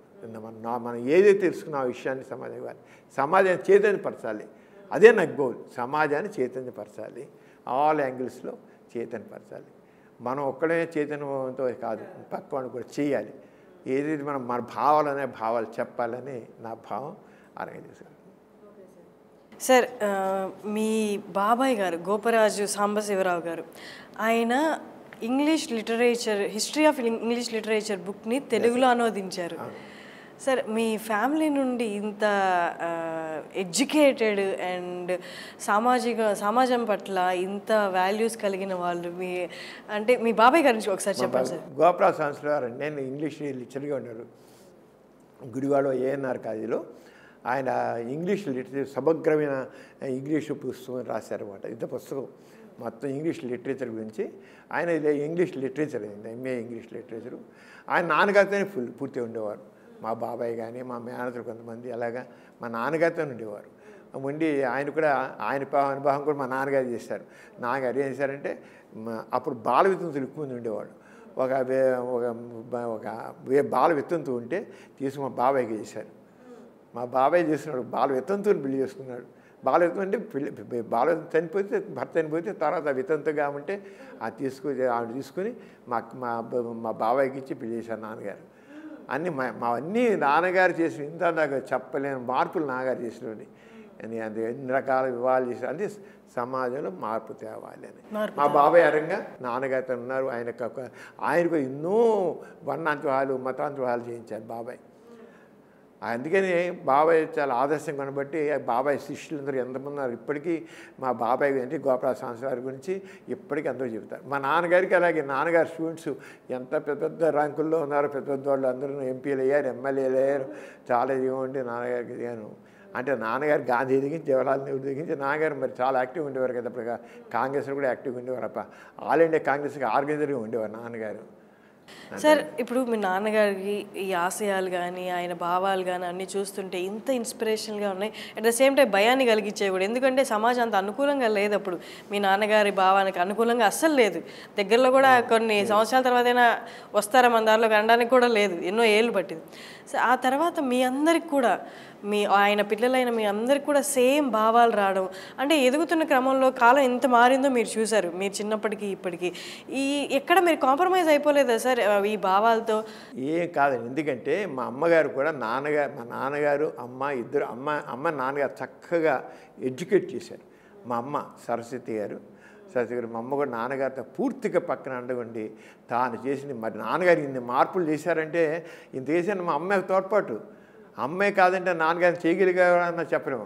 మా అమ్మ పూర్తిగా మరి అంత ఇదిగా ఉండి వచ్చి నాన్నగారు ఉద్యోగం మానేసి వస్తే అలా చేస్తే ఏమి చేతులు చిల్లి కానీ మా అమ్మ చెబుతుంది ఆ జాబ్ మానేసి బయటకు వచ్చేస్తే 10 సంవత్సరాల పాటు చేతిలో చిల్లు కానీ చూడలేదు. సమాజమే మమ్మల్ని బతికించిన సమాజం ఈ సమాజం మాకు చేసిందని. అమ్మ మరి ఎంత ఇదంటే ఒక రకంగా చెప్పాలంటే కొన్ని దశాబ్దాల పాటు దుర్భరమైన. మా నాన్నగారు మచిలీపట్నంలో జాబ్ చేసినవారు. అప్పుడు ఆల్మోస్ట్ గాంధీ గారితో కూడా నాన్నగారికి ఉత్తరప్రదేశాలు జరుగుతున్నాయి అన్నమాట. జరుగుతుండగా నాన్నగారు నాస్తికత గురించి మాట్లాడుతుంటే కాలేజీ యాజమాన్యం వాళ్ళు నువ్వు నాస్తికత గురించి మాట్లాడడానికి లేదు, ఉపన్యాసాలు ఇవ్వడానికి లేదు అని చెప్పి తీసేసి మళ్ళీ ఇచ్చారు మళ్ళీ అక్కడ. అలాగే కాకినాడలో కూడా నాస్తికత గురించి మాట్లాడితే ఉద్యోగం తీసేస్తే సర్వేపల్లి రాధాకృష్ణ అప్పుడు ఆంధ్రప్రదేశ్లో వైస్ ఛాన్సలర్ ఉండేవాడు సర్వేపల్లి రాధాకృష్ణ. తర్వాత మన ప్రెసిడెంట్ ఆఫ్ ఇండియా కూడా అయ్యారు. ఆ సర్వేపల్లి రాధాకృష్ణ చేసిన ఎవరి భావాలు వాళ్ళకు ఉంటాయి, మీరు ఆయన నాస్తికత్వం గురించి అభిప్రాయాలు ఉన్నాయని చెప్పి తీసాడు తప్పని చెప్పి మళ్ళీ ఏం చేశారంటే అక్కడ కాకినాడలో ఆల్రెడీ నాన్నగారి ప్లేస్లో కూడా వేసేస్తే బందర్లో ప్రత్యేక డిపార్ట్మెంట్ బాటనీ డిపార్ట్మెంట్ ఓపెన్ చేసి నాన్నగారిని హైదరాబాద్ డిపార్ట్మెంట్లో పెట్టి నాన్నగారిని పోస్ట్ చేశాడు సర్వేపల్లి రాధాకృష్ణ. సర్వేపల్లి రాధాకృష్ణ ద్వారా వచ్చానమాట. ఇక నాన్నగారు ఈ ఉద్యోగాలు తీసేయడాలు ఇవన్నీ గాను నాన్ సెన్స్ అని చెప్పి అప్పటికే ఇంకా గాంధీ గారితో బాగా క్లోజ్నెస్ రావడం దీంతోనూ నాన్నగారు ఇంకా కాదు మన స్వాతంత్ర ఉద్యమంలో ఈ సమాజంలో సమాజ సేవ చేయాలని చెప్పేసి వచ్చారు. వచ్చేవాడు ఏం చేశారంటే నాన్నగారు చదువుకున్న పిల్లల్ని విద్యార్థులను చదివిస్తుండేవారు. ఆ చదివిస్తుంటే వాళ్ళంతా నాన్నగారు కూడబెట్టిన డబ్బంతా కూడా ఎవరెవరు చదివిన వాళ్ళందరూ మీ చదువు పూర్తి చేయని చెప్పి వాళ్ళందరికీ నా డబ్బులు వేసేసి తను మొత్తం కట్టుబట్టలతో బయటకు వచ్చేసారు. ఏం పైసలు ఉంచుకోకుండా కంప్లీట్గా అనమాట. వచ్చేసి ముదురూరు అనే గ్రామంలో అక్కడ నాస్తిక కేంద్రం పెట్టి అక్కడ అన్ని రకాల కార్యక్రమాలు మొదలెట్టారు. అక్కడ పెట్టినప్పుడు వచ్చారా సార్ ఎవరైనా ఇలాంటిది నాస్తికత్వం అనేది ఒకటి కాన్సెప్ట్ ఉంది అని? అప్పట్లో అసలు ఎవరికి చాలా తక్కువ. అప్పుడు నాగారు మరి వెళ్ళేసే తిరుగుతుండేవారు కదా, అది చేత చేశారు. చాలా కొన్ని అక్కడ హరిజనుల వాడల్లో వెళ్ళిపోయి హరిజనులు ఎడ్యుకేట్ చేస్తూ వాళ్ళకి చదువులు చెప్తూ రాత్రి బళ్ళని పెట్టేస్తూ అలాగే సమిష్టి భోజనాలు అలాగే ఊళ్ళో వాళ్ళని వీళ్ళని కలిపి భోజనాలు ఈ రంగా చేసుకుంటూ వచ్చారు కార్యక్రమాలు. ఇవన్నిట్లో మా అమ్మ మరి ఒక తోటేమో head of the college professor గారు, ఆ ప్రొఫెసర్ గారి భార్య కొన్ని అమ్మ ఇది వచ్చేకల్లా కంప్లీట్ పిక్చర్ మారిపోయింది. ఒక దారిద్ర్యం చేతులు డబ్బులు లేవు. 9 మంది పిల్లలు ఊళ్ళో వాళ్ళే నాన్నగారికి బియ్యము పప్పులు కాయగూరలు అవి ఇచ్చేవారు. అవే అమ్మ ఉండేది. అమ్మకి తీసుకునేది. చీర బట్టలు ఏమైనా 2 బట్టలు ఉండేది. అది ఒత్తుకుని 6 రోజులు 2 కట్టుకున్నాం. ఒకసారి మా నాన్నగారు ఫాదర్ కానా గారు చెప్పారు మాకు జ్ఞానం వచ్చాక, మీ అమ్మ అసలు ఎంత త్యాగమూర్తి అంటే అంత ప్రొఫెసర్ గారి భార్య ఒక మీటింగ్ వెళితే అమ్మ మొత్తం ఖాదీ కట్టుకునేది. గాంధీ గారు తెలిసాక అన్ని తక్కిన బట్టలు మానేసి ఖాదీ అని చీర చిరిగిపోయినాడ. చిరిగిపోయి కట్టుకుని చీర చిరిగిపోతే కింద కూర్చుంటే ఆ చీర మరి అప్పుడు కూడా కుదరదు కదా కుట్టడాలు ఇవన్నీను. ఒకటే చీర ఉందట. ఆ తుమ్మముళ్ళు తీసుకొచ్చి తుమ్మముల్ని ఆ కొన ఇరిచేసి ఆ కుచ్చేసి ఆ చిరిగిపోయిన దాన్ని ఇలా కుట్టేసి పెట్టేసి అలాగా చేసినట. మీ అమ్మ ఎంత తెలుసా ఎలా చేసిందని నేను మా అమ్మ చెప్పేది ఒక పైసా నేను అలాగా 10 ఏళ్ళ పాటు నేను చూడలేదు అసలు చేతులు అని. ఆ రంగా ఆ చివరిగా అంత అలాగే మొత్తం దాదాపు 30 ఏళ్ళు మేము అలాగే చాలా మా నాన్నగారు చూసంటే భారతదేశంలో ఒక సగటు కింద స్థాయి మనిషి ఏ లెవెల్లో ఉంటాడో ఆ లెవెల్ జీవితం మనం గడపాలి. అప్పుడే వాళ్ళతో మనం ఐడిపోయి అవుతాం. వాళ్ళ బాధలు మనకు తెలుస్తాయి. వాళ్ళ స్థాయిలో మనం ఉండాలి అని చెప్పి ఆ రంగా నాన్నగారు మా పిల్లల గురించి కానీ అన్నీ కూడా ఆ రంగానే మా చదువుల గురించి కానీ అంతాను అలా చేసి మామూలుగా చేసి పెంచుకుంటూ వచ్చారు. అలాగా మెయిన్గా అంత అంటే ఒక ధ్యేయం నాన్నగారికి సమాజంలో సమానత్వం కావాలి, అసమానతలు తొలగాలి, మానవులంతా ఒకటే అంచేత ఆ భావంతో నాస్తికత్వాన్ని తీసుకుని అలా చేశారు. ఆ రంగం మూఢనమ్మకాల నిర్మూలన, జనాల మౌఢ్యం ఎప్పుడు అప్పుడు చాలా ఎక్కువ మూఢనమ్మకాలు ఉండేవి. ఆ మూఢనమ్మకాల వాళ్ళని చాలా కృషి చేస్తూ వచ్చారు. సార్, డెమోక్రసీ వచ్చిన తర్వాత మీరు ఎలాంటివైతే ఆలోచనలు అప్పుడు ఉన్నాయో డెమోక్రసీలో కొంతవరకు ఉన్నాయి కదా సార్, మీకు అప్పుడు ఏమనిపించింది సార్? అంటే మా నాన్నగారు అనుకున్నవి ఇందులో చాలా వరకు ఉన్నాయి అనిపించిందా? ఎట్లా అనిపించింది? ఆ రంగం చెప్పాలంటే నిజంగాను మనకి మన రాజ్యాంగం వచ్చిన తర్వాత 1950లో మన రాజ్యాంగం వచ్చింది. దాంట్లో మరి ఆ రంగాన్ని ఆల్మోస్ట్ మన భావాలన్నీ చాలా ఉన్నాయి. తర్వాత సెక్యులరిజం కూడా యాడ్ చేశారు. అలాగే ఫండమెంటల్ డ్యూటీస్లో అనేది పెట్టి, ఇందిరాగాంధీ ఫండమెంటల్ డ్యూటీస్ అని పెట్టి, జవహర్లాల్ నెహ్రూ సెక్యులరిజం వాడు యాడ్ చేశారు. అంతకుముందు మొట్టమొదటిలో లేదు, తర్వాత యాడ్ అయ్యారు సెక్యులరిజం అని. సెక్యులరిజం అంటే యాక్చువల్గా ఏంటంటే మత ప్రేమీయులు ఏంటి, రాజ్యం పాలన అంటే ఏ రంగం కూడా రాజ్య పాలన అంటే దేశ పరిపాలనలో ఎక్కడ కూడా మతం ఉండకూడదు. అంచేత ఆ పాలనకి వీళ్ళెవరు కూడా ఏ మతపరమైన కార్యక్రమంలో పాల్గొనకూడదు. కానీ విభిన్నంగా జరుగుతున్న కానీ వీళ్ళు వెళ్ళిపోయి మందిరాలు వెళ్తారు, స్వామీజీలకు వెళ్తే అన్నీ చేస్తారు, వేరే విషయం. కానీ మత ప్రమేయం సెక్యులరిజం అంటే మత ప్రమేయం లేనటువంటి పాలన. కానీ మనకి ఏదో ఇప్పుడు చూస్తే ధోరణిలో అంటే నిదానంగా మన దేశాన్ని ఒక మతపరమైన దేశంగా మార్చాలని ఇష్టలో ఈ తక్కిన వాళ్ళనేమో సెక్యులర్ సిటిజన్స్గా చేసి మళ్ళీ ధోరణులు మారుతున్నాయి. చాలా ప్రమాదకరమైన ధోరణులు మాత్రం. ఎక్కువ శాతం పలానా మతస్థులు అనగా వాళ్ళదే ఇక్కడ గుర్తింపు, తక్కిన వాళ్ళు సెకండ్ క్లాస్ సిటిజన్స్ అన్న లెవెల్లో వస్తున్నాం. సెకండ్ మైనార్టీ లేదు, మెజార్టీ లేదు, అందరూ భారతీయులంతా ఒక్కటే. ఇప్పుడు మాత్రం మళ్ళీ ఇక్కడ విచ్ఛిన్నకరణ ధోరణులు వస్తాయి. చాలా ప్రమాదకరమైన ధోరణులు, విచ్ఛిన్న ధోరణులు చాలా విచ్ఛిన్న.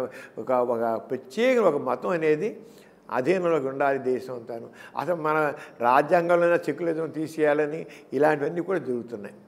అసలు మన రాజ్యాంగానే మార్చేయాలని వీళ్ళు కూడా ధోరణులు వస్తున్నాయి.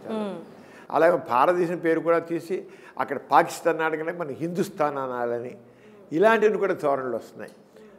ఇది మాత్రం చాలా బాధాకరమైన విషయం, భయంకరమైన విషయం. అభ్యుదయవాదులందరూ కూడా తప్పకుండా దీనికి వ్యతిరేకంగా ఉండాల్సిందే. లేకపోతే మళ్ళీ మనం ఒక మతపరమైన దేశంగా మారుతాం. మతం ఉండకూడదు, సెక్యులర్ దేశంగానే మనం ఉండాలి, మత ప్రమేయం లేని దేశంగా ఉండాలి. అందరికీ సమానమైన హక్కులు ఉండాలి, సమాన గౌరవం ఉండాలి, సమానత ఉండాలి అందరికీ. అది మాత్రం చాలా అవసరం. అది సార్ ఇలాగే స్టువర్ట్పురం అంటేనే దొంగలకి మారు పేరు సార్. అది అందరూ దొంగలే ఉంటారు, వాళ్ళ వృత్తే దొంగతన వృత్తి అన్నట్టు. అలాంటి ప్రదేశంలో మీ నాన్నగారు, మీ వదిన గారు, మీరు కూడా వెళ్ళి వాళ్ళని మోటివేట్ చేసి వాళ్ళని మార్చడం. ఈ మధ్య కూడా మా వాళ్ళు ఐడ్రీమ్ వాళ్ళు వెళ్ళి ఇంటర్వ్యూ చేస్తే వాళ్ళు ఇప్పటికీ చెప్పారంట, ఇట్లా మీ అన్నగారు, మీరు, మీ వదిన గారు కలిసి చాలా అభ్యుదయ భావాలు వాళ్ళు కలిగించి వాళ్ళు ఒక వృత్తిని ఎంచుకునేలా చేశారు అని. స్టోర్పురం దొంగలనే చాలా పెద్ద గజ్జల్ ప్రసాద్ అని, అమ్మో వాడికి మీద 10 లక్షలు బహుమానం. గజ్జల్ ప్రసాద్ బతుకున్నా చంపేసి పట్టుకుని బాడీ ఇచ్చినా సరే అలాంటి పెద్ద పెద్ద దొంగలు ఉన్నారు. స్టోర్పురం దొంగలు అంటే ఇప్పటికీ చాలా పేరుది. అలాంటి చోట్ల థామస్ అని ఒక పోలీస్ ఆఫీసర్ వచ్చాడు. పోలీస్ ఆఫీసర్ స్టోర్పురం ఏరియా వచ్చేసి ఆయన చూసి వీళ్ళని శిక్షిస్తుంటే ఇంకా దొంగతనం అలాగే ఉంటుంది. అసలు ఈ చోర వృత్తిని, ఈ దొంగతనం దాన్ని మనం మార్చలేమా, ఈ మనుషులు మార్చలేమా అనిపించింది నాకు. పోలీస్ ఆఫీసర్కి అనిపించి నాన్నగారు తిరిగి వచ్చి చెప్పాడు, ఏమండి నేను అరెస్ట్ చేస్తాం పట్టుకుంటాం కానీ దొంగ ఎక్కువైపోతున్నారు, దొంగలు మాత్రం ఎక్కువైపోతున్నారు, వాళ్ళు గట్టి వాళ్ళు చేయలేకపోతారు, చేతిలో ఉండలేదు. అది దీంట్లో అనేక మంది వ్యాపారస్తుల భాగస్వామ్యం ఉంది. వాళ్ళ చేత దొంగతనాలు చేయించి ఆ వ్యాపారస్తులు కూడా ఆ బంగారు వాళ్ళ వ్యాపారం చేసుకుంటున్నారు దొంగ జబ్బుతో. ఇది ఎలా అంటే ఇప్పుడు నాన్నగారు ఒకరోజు రాత్రి కూడా దొంగలు దొరకాలంటే వాళ్ళు రాత్రి అర్ధరాత్రప్పుడే ఆ స్టోర్పురం వస్తారన్నమాట. అప్పుడు మా నాన్నగారు, నేను, మా అన్నయ్య, మా వదిన అందరం వెళ్ళాం అర్ధరాత్రి 2 గంటల ప్రాంతంలో. అప్పుడు వెళ్ళి ఒక అరికలనాథ దీంట్లో మా నాన్నగారు అందరూ వెళ్ళారు కల్లా వాళ్ళు వచ్చారు. ఆ దొంగలు పెద్ద పెద్ద దొంగలు, వాళ్ళు మామూలు వాళ్ళు కాదు, వాళ్ళ పేరు వింటేనే వణుకు పుడుతున్న వాడ. అలాంటి దొంగలు వాళ్ళు అక్కడ రాత్రి వస్తారన్నమాట. లేకపోతే వచ్చి వెళ్ళిపోతుంటారు, ఎవరు తెలియదు. దొంగ చీకట్లో వస్తారు, చీకట్లో వెళ్ళిపోతుంటారు. అది అప్పుడు వెళ్ళి నాన్నగారు అని మాట్లాడి చేసి, అక్కడి నుంచి నాన్నగారేమో ఇక వాళ్ళని తీసుకెళ్ళి మాట్లాడి చేసి, మీరు మారాలి, మీరు మీకన్నా మీరు దాంట్లో ఉండేది ఏముంది, మీరు దోపిడీ కూడా గురవుతున్నారు, ఇతరుల మీద దోచుకున్నారు, మీరు కూడా దోపిడీకి గురవుతున్నారు, మీ ఫ్యామిలీ సుఖం ఏంది ఏం లేదు, మీ కుటుంబం 200 కుటుంబాలు ఉన్నాయి అక్కడ. దొంగలు ఉన్నారు, దొంగలు కాని వాళ్ళు కూడా ఉన్నారు. ఇదంతా దొంగలు ఒక దొంగ కొట్టుకోవాలంటే ఇవాళ తాలూకు బంధువులందరూ కొట్టడాలు, అరెస్ట్ చేయడాలు, పొట్టుకుపోవడాలు, ఇవన్నీ చాలా అంత ఒక చైన్ నాకు దొరుకుతుందన్నమాట. అప్పుడు ఇదంతా లేనిపోయి మీ వల్ల ఇలా అవుతుందని చెప్తే నాన్నగారు మాట అక్కడ మా వదిన హేమలతలవనం, జాషా కవి గారి కూతురు మా వదిన హేమలతలవనం. ఇప్పుడు సినిమా కూడా తీయబోతున్నారు. వదిన పెట్టి తెలుగులో ఒక ఎవరో సినిమా యాక్టర్ వదిన చేసిన పని మీద సినిమా పాత్ర చేస్తుంది. అమ్మ వదిన చేసిన పని మీద హేమలతలవనం గారు అని. జాషా కవి గారు తెలుసు కదా, పెద్ద పాపులర్ పోయిట్. జాషా కవి గారి కూతురు మా వదిన, మా పెద్దన్న వైఫ్. మా అన్నయ్యలు చూసి ఇంకా తీసుకున్న నాన్నగారు వాళ్ళ బాధ్యత చెప్పారు వాళ్ళకి. వాళ్ళు చేసే చాలామంది చివరికి అందరూ మారిపోయారు, మొత్తం అయిపోయారు. వాళ్ళ సిస్టర్ అందరూ చేసి వాళ్ళందరూ మార్చేసి. ఇప్పుడు మీరు స్టోర్పురం వెళితే, ఇప్పుడు మీరు ఒకవేళ వెళుతున్న బాపట్ల వెళ్ళండి, అక్కడ ఆగండి. మన మామూలు ఒక పట్టణంలో ఒక కాలనీ ఎలా ఉంటుందో అలా ఉంటుంది, అంత మార్పు వచ్చేసి. అప్పట్లో ఎట్లా ఉండేది సార్? అలానే గుడిసెలు, అన్ని చెట్లు, లైట్లు ఉండవు, లైట్లు కరెంట్ దీపాలు ఉండవు, ఏముండవు. ఒక ఏం లేదు, రైళ్ళు నడుస్తున్న రైళ్ళు ఆపేసేవాళ్ళు, దోచేసుకునేవాళ్ళు, గూడ్స్ ట్రైన్లు వీళ్ళు దోచేసుకునేవాళ్ళు వెళ్తారు. అలాగా స్టోర్ పర్ దగ్గరికి వస్తుంటే రైల్లో ఉన్న వాళ్ళందరూ ఎంతో చేలేసి దోచేసుకుని దూకేసేవాళ్ళు. అంత ఇదిగా భయంగా ఉండేది రోజుల్లో. స్టోర్పురం వస్తుంటే ప్రయాణికులకి భయంగా ఉండేది, వాళ్ళకి మంచి ఇదిగా ఉండే. ఆ చీకట్లో అవి అక్కడ లైట్లు ఉండేవి కదన్నమాట. ఆ రంగా జరిగేది. అలాంటి దాన్ని పూర్తిగా కంప్లీట్గా మార్చిపోయారు సార్. మా వదిన గారు జీవన ప్రభాతం అనే పుస్తకం రాశారు. ఇదంటే మొత్తం స్టోర్పురం సంబంధించినంతా అవన్నీ ఎలా మార్చారు దొంగలంతా. అలాగే మా వదిన గారు నిజామాబాద్లో జోగిని దురాచారం ఉంది. అక్కడ చిన్న బోండమ్మ గారు ఇంట్లో ఊళ్ళో ఎవరికైనా సరే ఒకరు జబ్బు చేస్తే, ఊళ్ళైనా అంటువ్యాధులు వస్తే, కేవలం దళిత వర్గానికి చెందిన ఆడపిల్లనే దేవతగా ఇప్పించడం. దళిత వర్గానికి ఆ వర్గం ఆడపిల్ల, చిన్నపిల్ల, పసిపిల్లలను కూడా ఏది నెలల పిల్లల్ని దేవత ఇప్పించడం. దేవత ఇప్పించి అయిపోయిందా, అక్కడి నుంచి అర్పించిన బలిచేయడం కాదు, ఇక వీళ్ళకి ఎల్లమ్మ పుల్లమ్మని పేరు పెట్టేయడం, ఆ ఊళ్ళో దేవతకి ఇచ్చేయడం. అక్కడి నుంచి ఆమె ఊరుమ్మడి సరుకు. ఒక యుక్త వయసు వచ్చాక ఇక ఆ ఊళ్ళో పెత్తందారులకి తన ఒక విలాస వస్తువు అంతే. అందరూ ఎవరు కాదు, అక్కడ ఊళ్ళో శవాలు ఎవరు చనిపోతే ఆ శవాల మీద డ్యాన్స్ చేయాలి. ఎంత హీనం అంటే అంత వాళ్ళ బతుకులు చాలా చాలా హీనాతీనం. దాంట్లో మా వదిన గారు, మా అన్నయ్య వెళ్ళి, లవణ గారు వెళ్ళి అక్కడ అంతా మార్పు చేస్తారు. దాని చివరికి నేను వెళ్ళాను, తిరిగా నేను మఠంలో నేను దిగాను. అక్కడ వాళ్ళ బట్టి మాట్లాడి వాళ్ళ ఇళ్లలోకి వెళ్ళి మార్చి వాళ్ళ పిల్లలందరినీ కూడా చదువులు పెట్టి చదివించి వాళ్ళకి అన్నీ చేసి అంటే ఆర్గనైజేషన్స్ కోసం హెల్ప్ చేశారు వాళ్ళందరూ చదువుల కోసం. అక్కడ మా ఎన్టీ రామారావు ఇప్పుడు చీఫ్ మినిస్టర్గా ఉండేవారు. అసెంబ్లీలో కూడా దిగుని చూస్తే నేనే వెళ్తాను, స్టోర్ చూస్తాను, అది స్టోర్ నిజామాబాద్ వెళ్తాను చూస్తానని చెప్పేసి అన్నాడు. చివరికి యాక్ట్ చేసి ఎవరైనా జోగిరి కింద మారిస్తే ఊరుకోను వాళ్ళకి పనిష్మెంట్ ఇంత ఫైన్ అని చెప్పి ఒక చట్టం కూడా తీసుకొచ్చాడు. చాలా మారిపోయింది, చక్కగా మారిపోయింది. అలాగే తెలంగాణ జిల్లాలో బాణమతి, చేతబడి అనే మూఢనమ్మకాలు చాలా ఎక్కువ ఉండేవి. చాలా ఎక్కువ ఉంటున్నారు రోజులో. ఊళ్ళో ఎవరికైనా సరే జబ్బు చేస్తే, ఆ జబ్బు చేస్తే ఎవరో బాణమతి చేశారు, చేతబడి చేశారు కనుక వచ్చింది. క్యాన్సర్ వచ్చినా, టీబీ వచ్చినా, గుండె జబ్బు ఉన్నా వాళ్ళ జబ్బు అనుకోరు, అదంతా ఎవరో చేతబడి చేశారు కానీ అయ్యింది అనుకునేవాళ్ళు. అనుకుని ఎవరిలో కొంతమంది అమాయకుల్ని వీడు మంత్రగాడు, వీడిగా మంత్రాలు వచ్చు, ఆ మంత్రాలతో చేతబడి చేస్తున్నాడు అని చెప్పేసేసి వాడిని పట్టుకుని కొట్టి చంపేసేవాళ్ళు. పళ్ళు పీకేసేవాళ్ళు, నాలుగు కట్ చేసేవాళ్ళు, చంపేసేవాళ్ళు. అక్కడ అరవిందరావుని ఆయన ఎస్పీగా ఉండేవారు.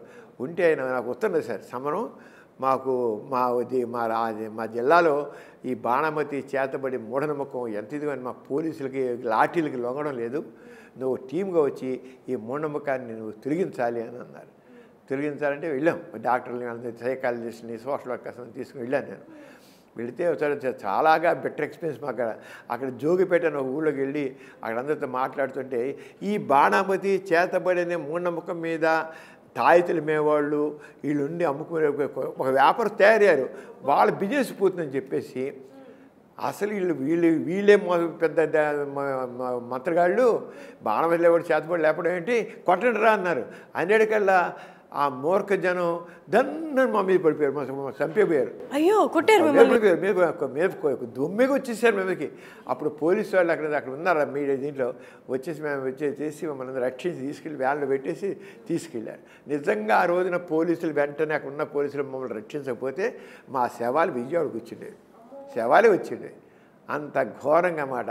మీటింగ్లో మాట్లాడుతుంటే మీటింగ్ చెప్పేవాడు బాణమతి చేతబడలేదు అలాగే ఇవన్నీ పలానా జబ్బు వీళ్ళకి పలానా జబ్బు వీళ్ళందరూ పెట్టి మీ అందరూ మోసం చేస్తున్నారు, వీళ్ళందరూ మంత్రగాళ్ళు లేరు, ఎవరు లేరు, అసలు మంత్రాలంటూ లేవు, మంత్రాల శక్తి లేదు అని మేమంతా చేస్తున్న మా మీద రాళ్ళు ఇసేవాళ్ళు.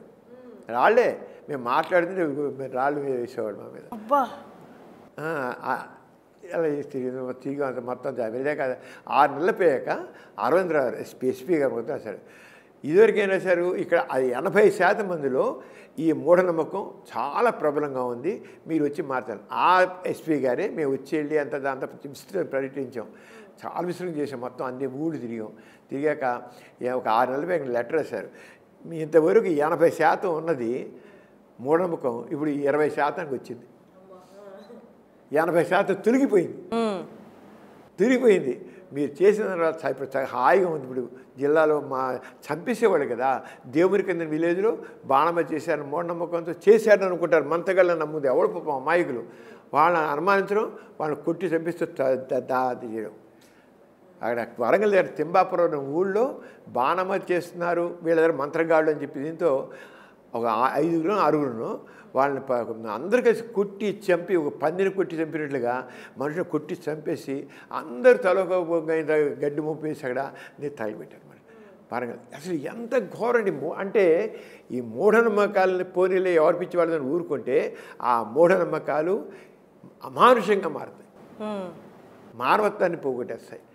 ఆ రంగం నేను చాలా ఎక్కువ కాలం రంగారెడ్డి జిల్లాలో వెళ్ళాం. అక్కడ రంగారెడ్డి ఎస్పీ రాజుగారు ఉంటే రాజుగారు ఎస్పీగా పిలిచారు.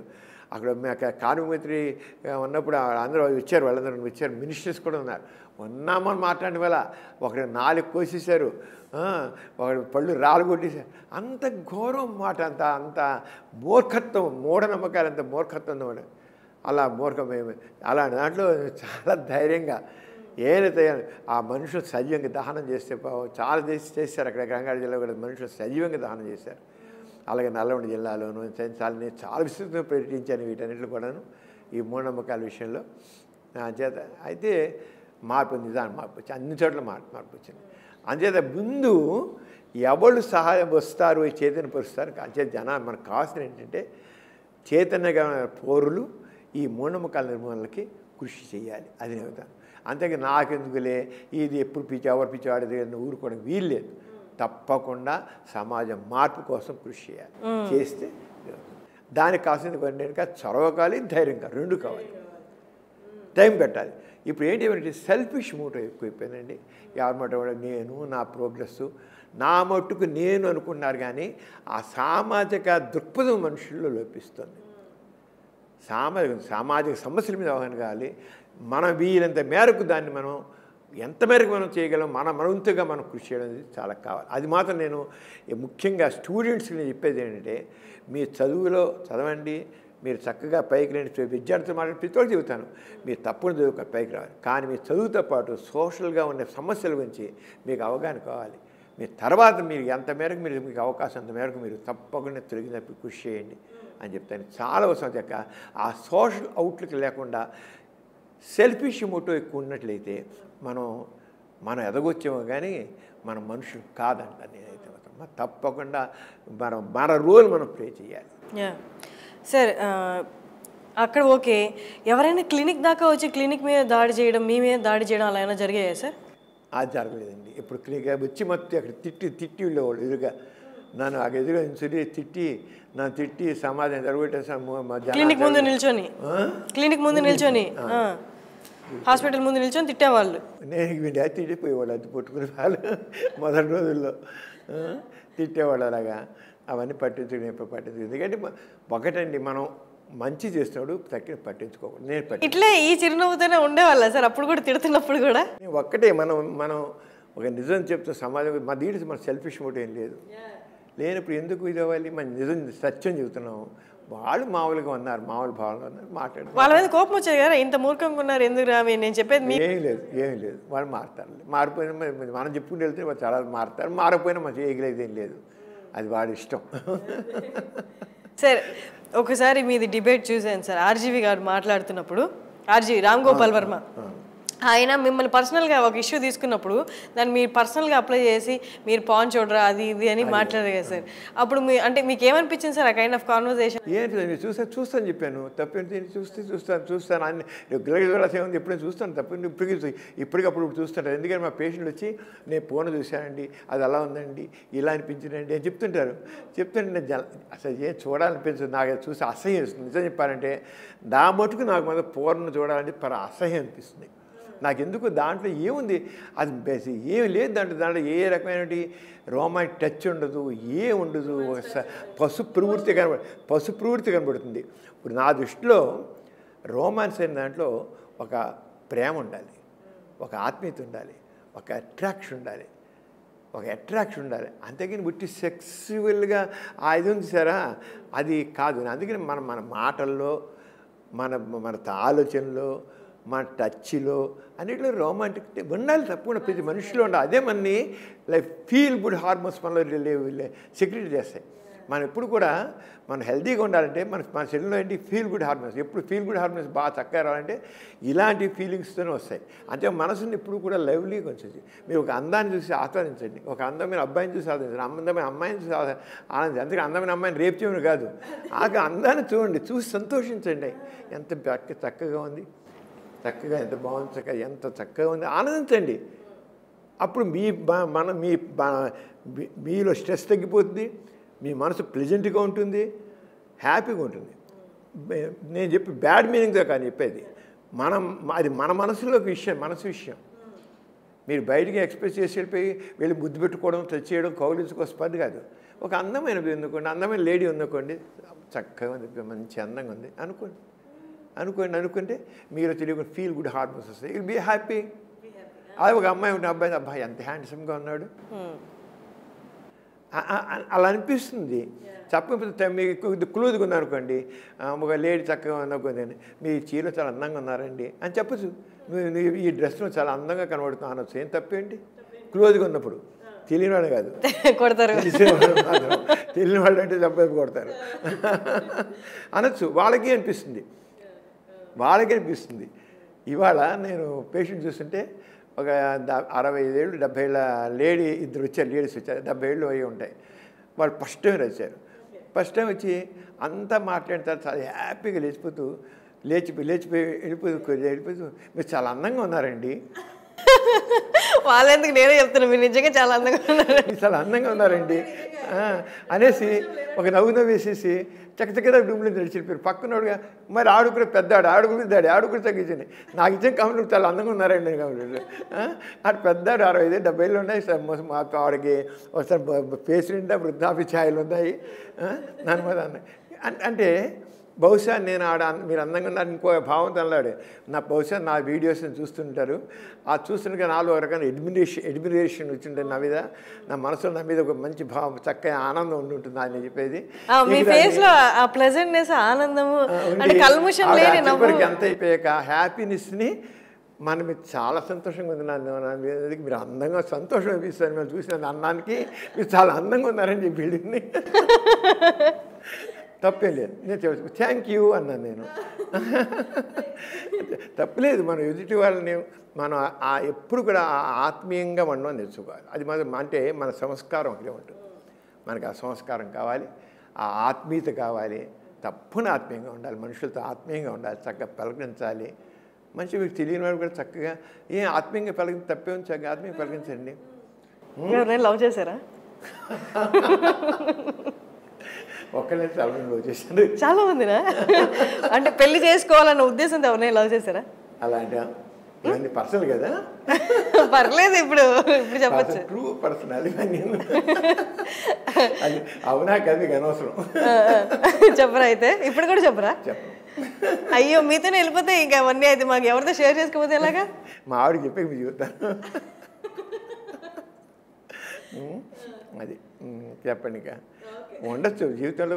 నన్ను అడిగితే అసలు చదువుకున్న రోజుల్లో తప్పకుండా ఆల్మోస్ట్ మనిషి హృదయం ఉన్న మనుషులు తప్పకుండా వాళ్ళని ప్రేమిస్తారు, తప్పకుండా ప్రేమిస్తారు. ప్రేమించకపోతే వాళ్ళ హృదయం లేదనమాట. ఆ ప్రేమ సక్సెస్ అవుతుందా లేదా అనేది వేరే విషయం. 100కి 90 ప్రేమలు సక్సెస్ కావు, కానీ పెళ్లి చేసుకోవాలనే ఫీలింగ్ దాకా వెళుతుంది. వెళ్ళకుండా ఉండదు, వెళ్ళాలి. వెళ్ళకపోతే వాడు మనసున్న మనిషి కాదనమాట. అంతే, వెళ్ళాలి. ఇది మన పర్మనెంట్ అనుకోకపోతే అసలు ప్రేమ ఎలా వస్తుంది? పర్మనెంట్ అనుకుంటేనే కదా లైఫ్ లాంగ్ ఉండాలి అనుకోసంలా. ఇప్పుడు పర్మనెంట్ అనదు, ముందు ప్రేమ కలుగుతుంది. పెళ్లి అంటే పర్మనెంట్ కదా, లాస్ట్ పర్మనెంట్ గా పెళ్లి కింద వెళుతుంది. పెళ్లిగా ఎందుకంటే కొంచెం పెళ్లి నిశ్చయం, పెళ్లి కుదరకపోవచ్చు, పెళ్ళి అవ్వకపోవచ్చు, కానీ అది పెళ్ళి అనేది పర్మనెంట్ అనేది ఇంకా తర్వాత స్టెప్. ఫస్ట్ మాత్రం ఆ లైక్ యూతో మొదలెడుతుంది, ఆ లవ్ యూ వస్తుంది, ఆ ఎడోరియన్ వస్తుంది, ఆ అడ్మైరియన్ వస్తుంది, తర్వాత హగ్ యూ అంటారు, డై ఫర్ యూ.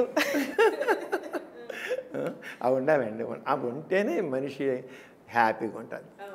అని ట్రూ పర్సనల్ మనిషి మాత్రం తన జీవితాన్ని మాత్రం తప్పకుండా ప్రతి ఒక్కళ్ళు వాళ్ళ ఆనందించాలి. మనసులో ఒకరికైనా ఆత్మీయత అనేది ప్రతి ఒక్కరి మీద కావాలి. అయితే ఇతరులను హర్ట్ చేయకూడదు, తప్పకుండా ప్రేమించ తప్పు కాదు, ఏమాత్రం తప్పు కాదు. ఓకే సార్, మీ లవ్ స్టోరీస్ అయితే చెప్పలేదు, కానీ మీది లవ్ మ్యారేజా అరేంజ్ మ్యారేజా? నాది మా అరేంజ్ మ్యారేజ్. మా అక్కయ్య గారి కూతుర్ని నేను చేసుకున్నాను. నేను మా అక్కయ్య గారి కూతురు చేశాను. అది అరేంజ్ మ్యారేజ్ కదా. మా ఆవిడ చాలా కోఆపరేటివ్గా ఉంటుంది, చాలా తగ్గుంటుంది. మా ఇద్దరం చాలా తగ్గేసుకుంటాము. మా పిల్లలు కూడా చాలా చక్కటి పిల్లలు, మా ఇద్దరు మా ఇద్దరు పిల్లలు నాకు ఫ్రెండ్స్ లాంటి వాళ్ళు. మా పెద్దమ్మాయి చిన్నమ్మాయి కూడా ఎంత ఫ్రెండ్స్ లాగానే ఉంటారు. ఒకసారి మా చిన్నమ్మాయిని తను చదువుతుంటే కాలేజీలో నిర్మలా హై స్కూల్లో నీ బెస్ట్ ఫ్రెండ్ ఎవరు అని అడిగానంట. నీ బెస్ట్ ఫ్రెండ్ ఎవరిని అడిగితే మా ఫాదర్, మా డాడీ అని చెప్పాట. మళ్ళీ అలాగే షేర్ చేసాను, మా వాళ్ళు అలాగే షేర్.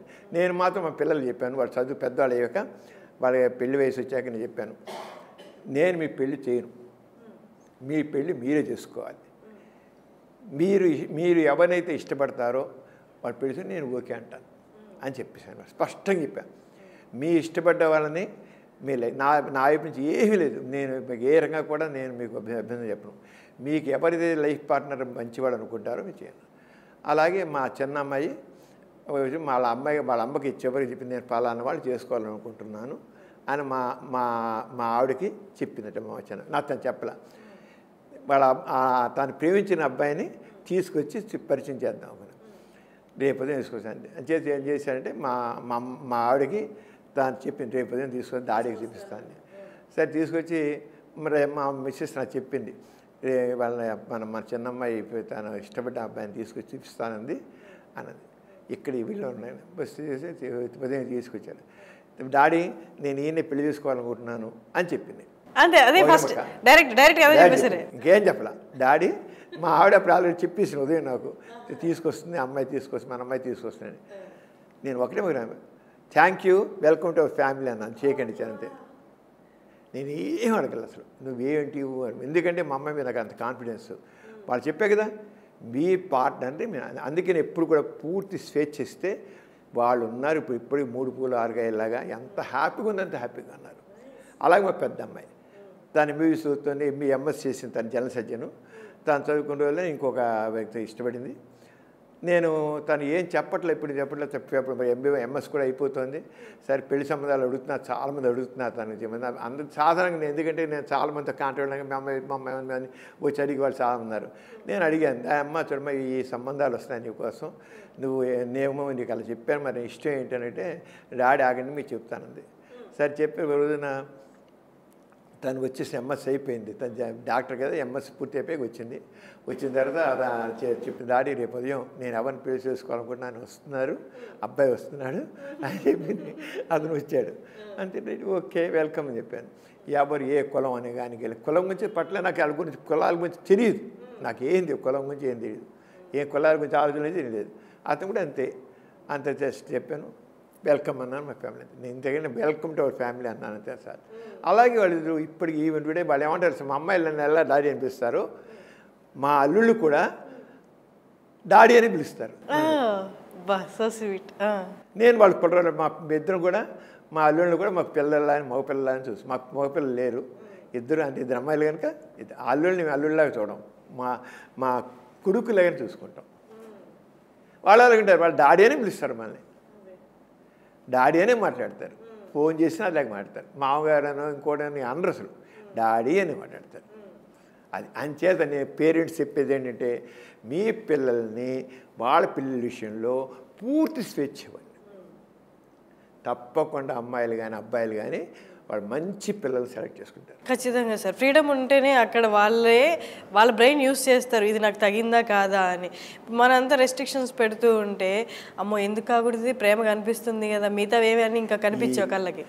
ఈ కట్నాలు ఏంటివన్నీ చెప్పండి అర్థం లేకుండా, ఈ కులాలు మతాలు సమయం లేకుండా వాళ్ళు స్వేచ్ఛ ఇస్తే, నేను ఖచ్చితంగా ఆడపిల్లగా స్వేచ్ఛ ఇస్తారో అబ్బాయిలకు కూడా స్వేచ్ఛ ఎవరిస్తారో వాళ్ళ జీవితాలు చాలా బాగుంటాయి.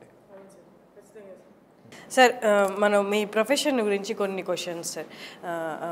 అంటే నార్మల్గా మీరు ఇందాక అన్నారు అది పోనోగ్రఫీ అంతా చూస్తే నాకేది అది జంతువుల్లా ఉంటుంది, అక్కడ ఇమోషనల్ కనెక్షన్ ఏమీ ఉండదు అని.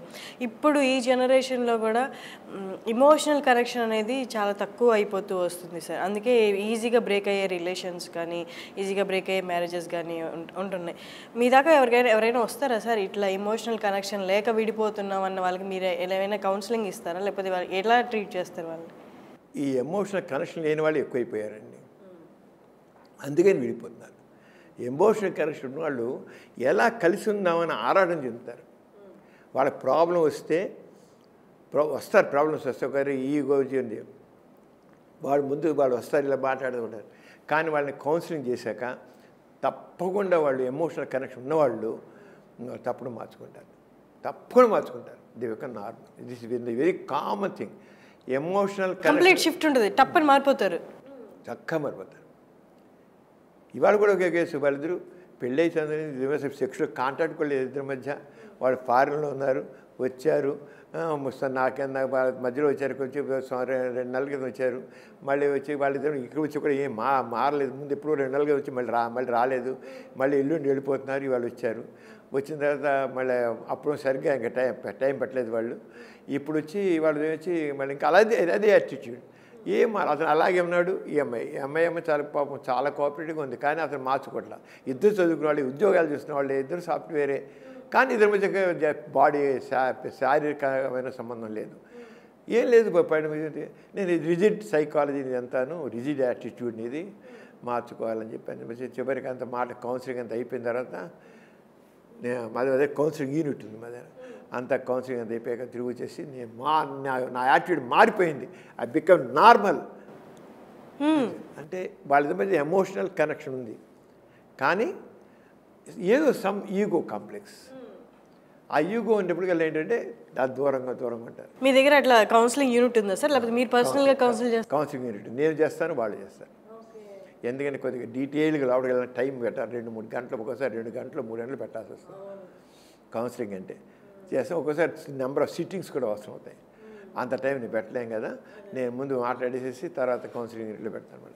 అంచేత emotional attachment is very very important. Emotional attachment లేకపోతే మాత్రం వాళ్ళ మధ్య ఈగో అనేది చాలా గొడవలు తెచ్చిపెడుతుంది, కలిసి ఉండరు కూడా.